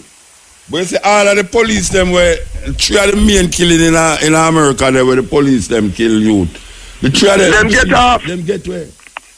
Yes. All the one where the sister filmed the shooting of the brother who was merely going to show his life that he had a permit for the weapon that he had, etc. And get off. The policeman get off, Rasta. You see?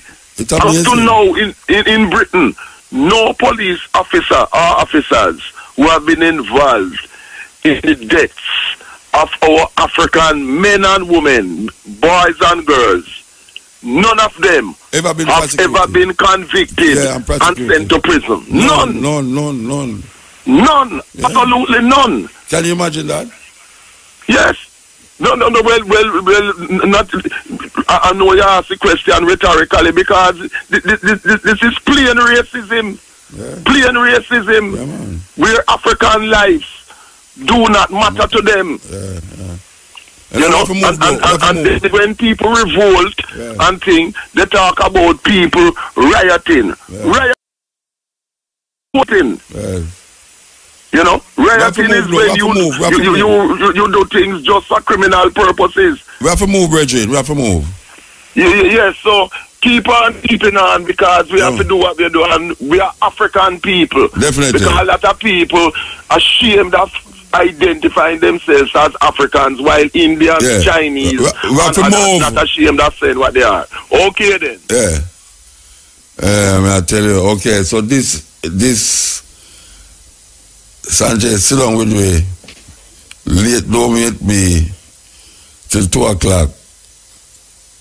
Not many people sit down here till 2 o'clock. So give thanks to Sanjay for sitting down with me. I see me start to remember all our name now. Whoa, going to the first or the second. Well, the first seat of the class, me are going on. Remember Sanjay name. Me I call it right now. You must say I teach them. Me I tell you. It's a look. Me I tell you, man. If you must say I teach them, about them pretty. Yeah. Give thanks to Sanjay. Mota. Yes. Mota. Yeah, you have to talk quick.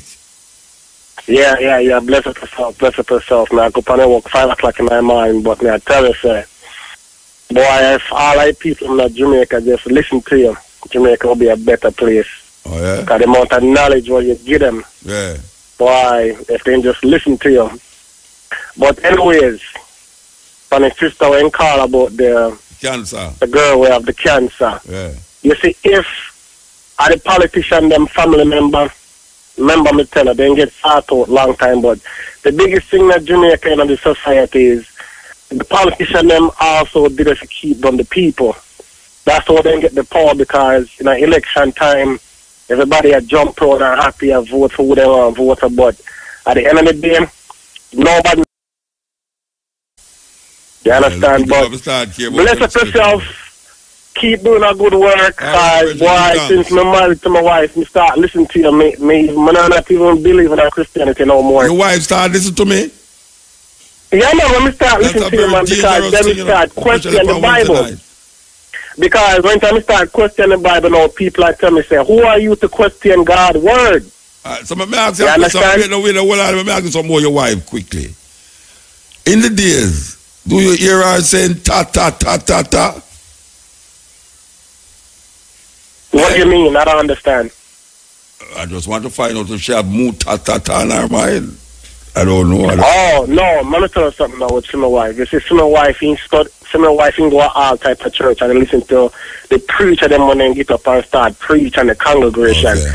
And one of the things that always taught me about church is when you look for the pastor and the pastor have the biggest house and the people they not even can pay their light bill, but them a look forward to go to church, and the pastor no have no conscience, and the pastor take all of their money, and then realize that's happening all over the world now.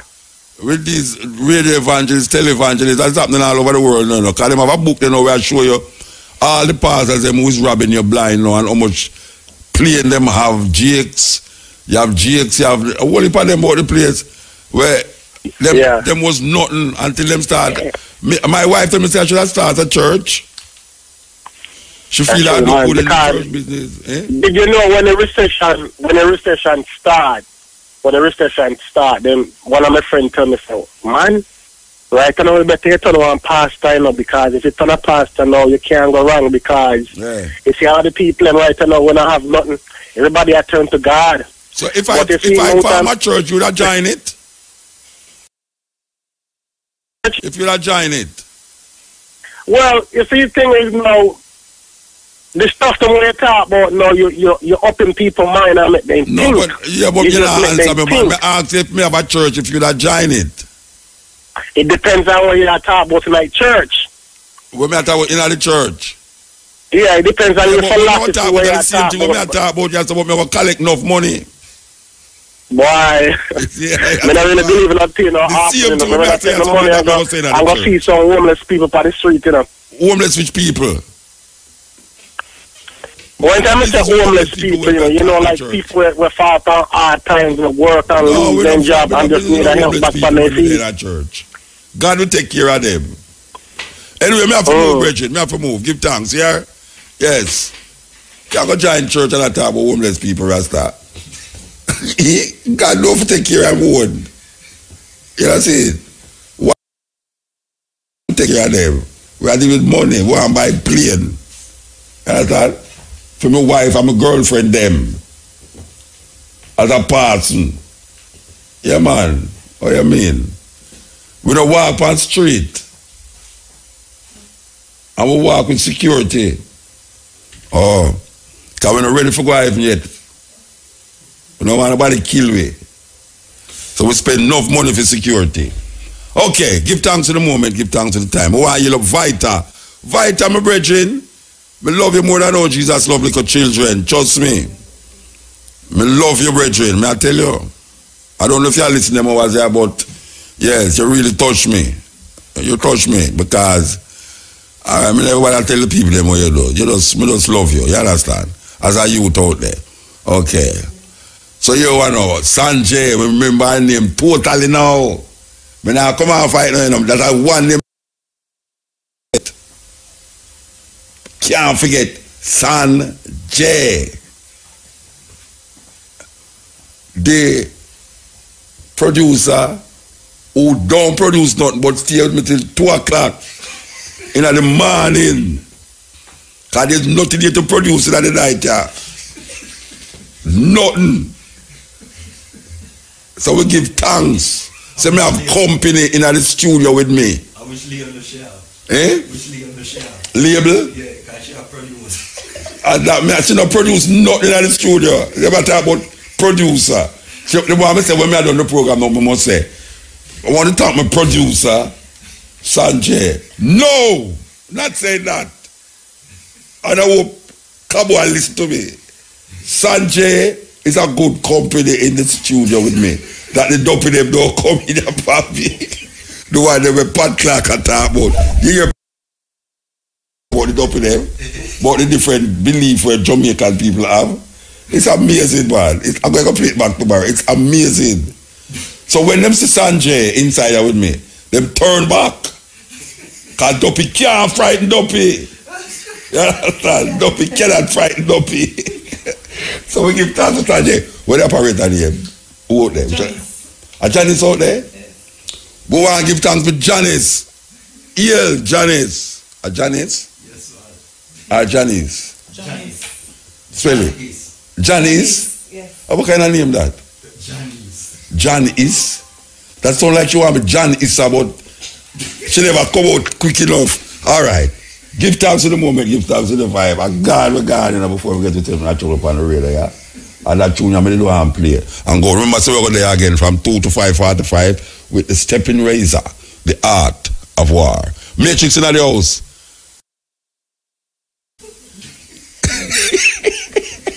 I tell you, the sidekick not easy, you know. The sidekick go for honeymoon the other day. I tell you, Matrix in your ball, every night him coming down the ball, and say, no come back, get no more time, don't come back yet.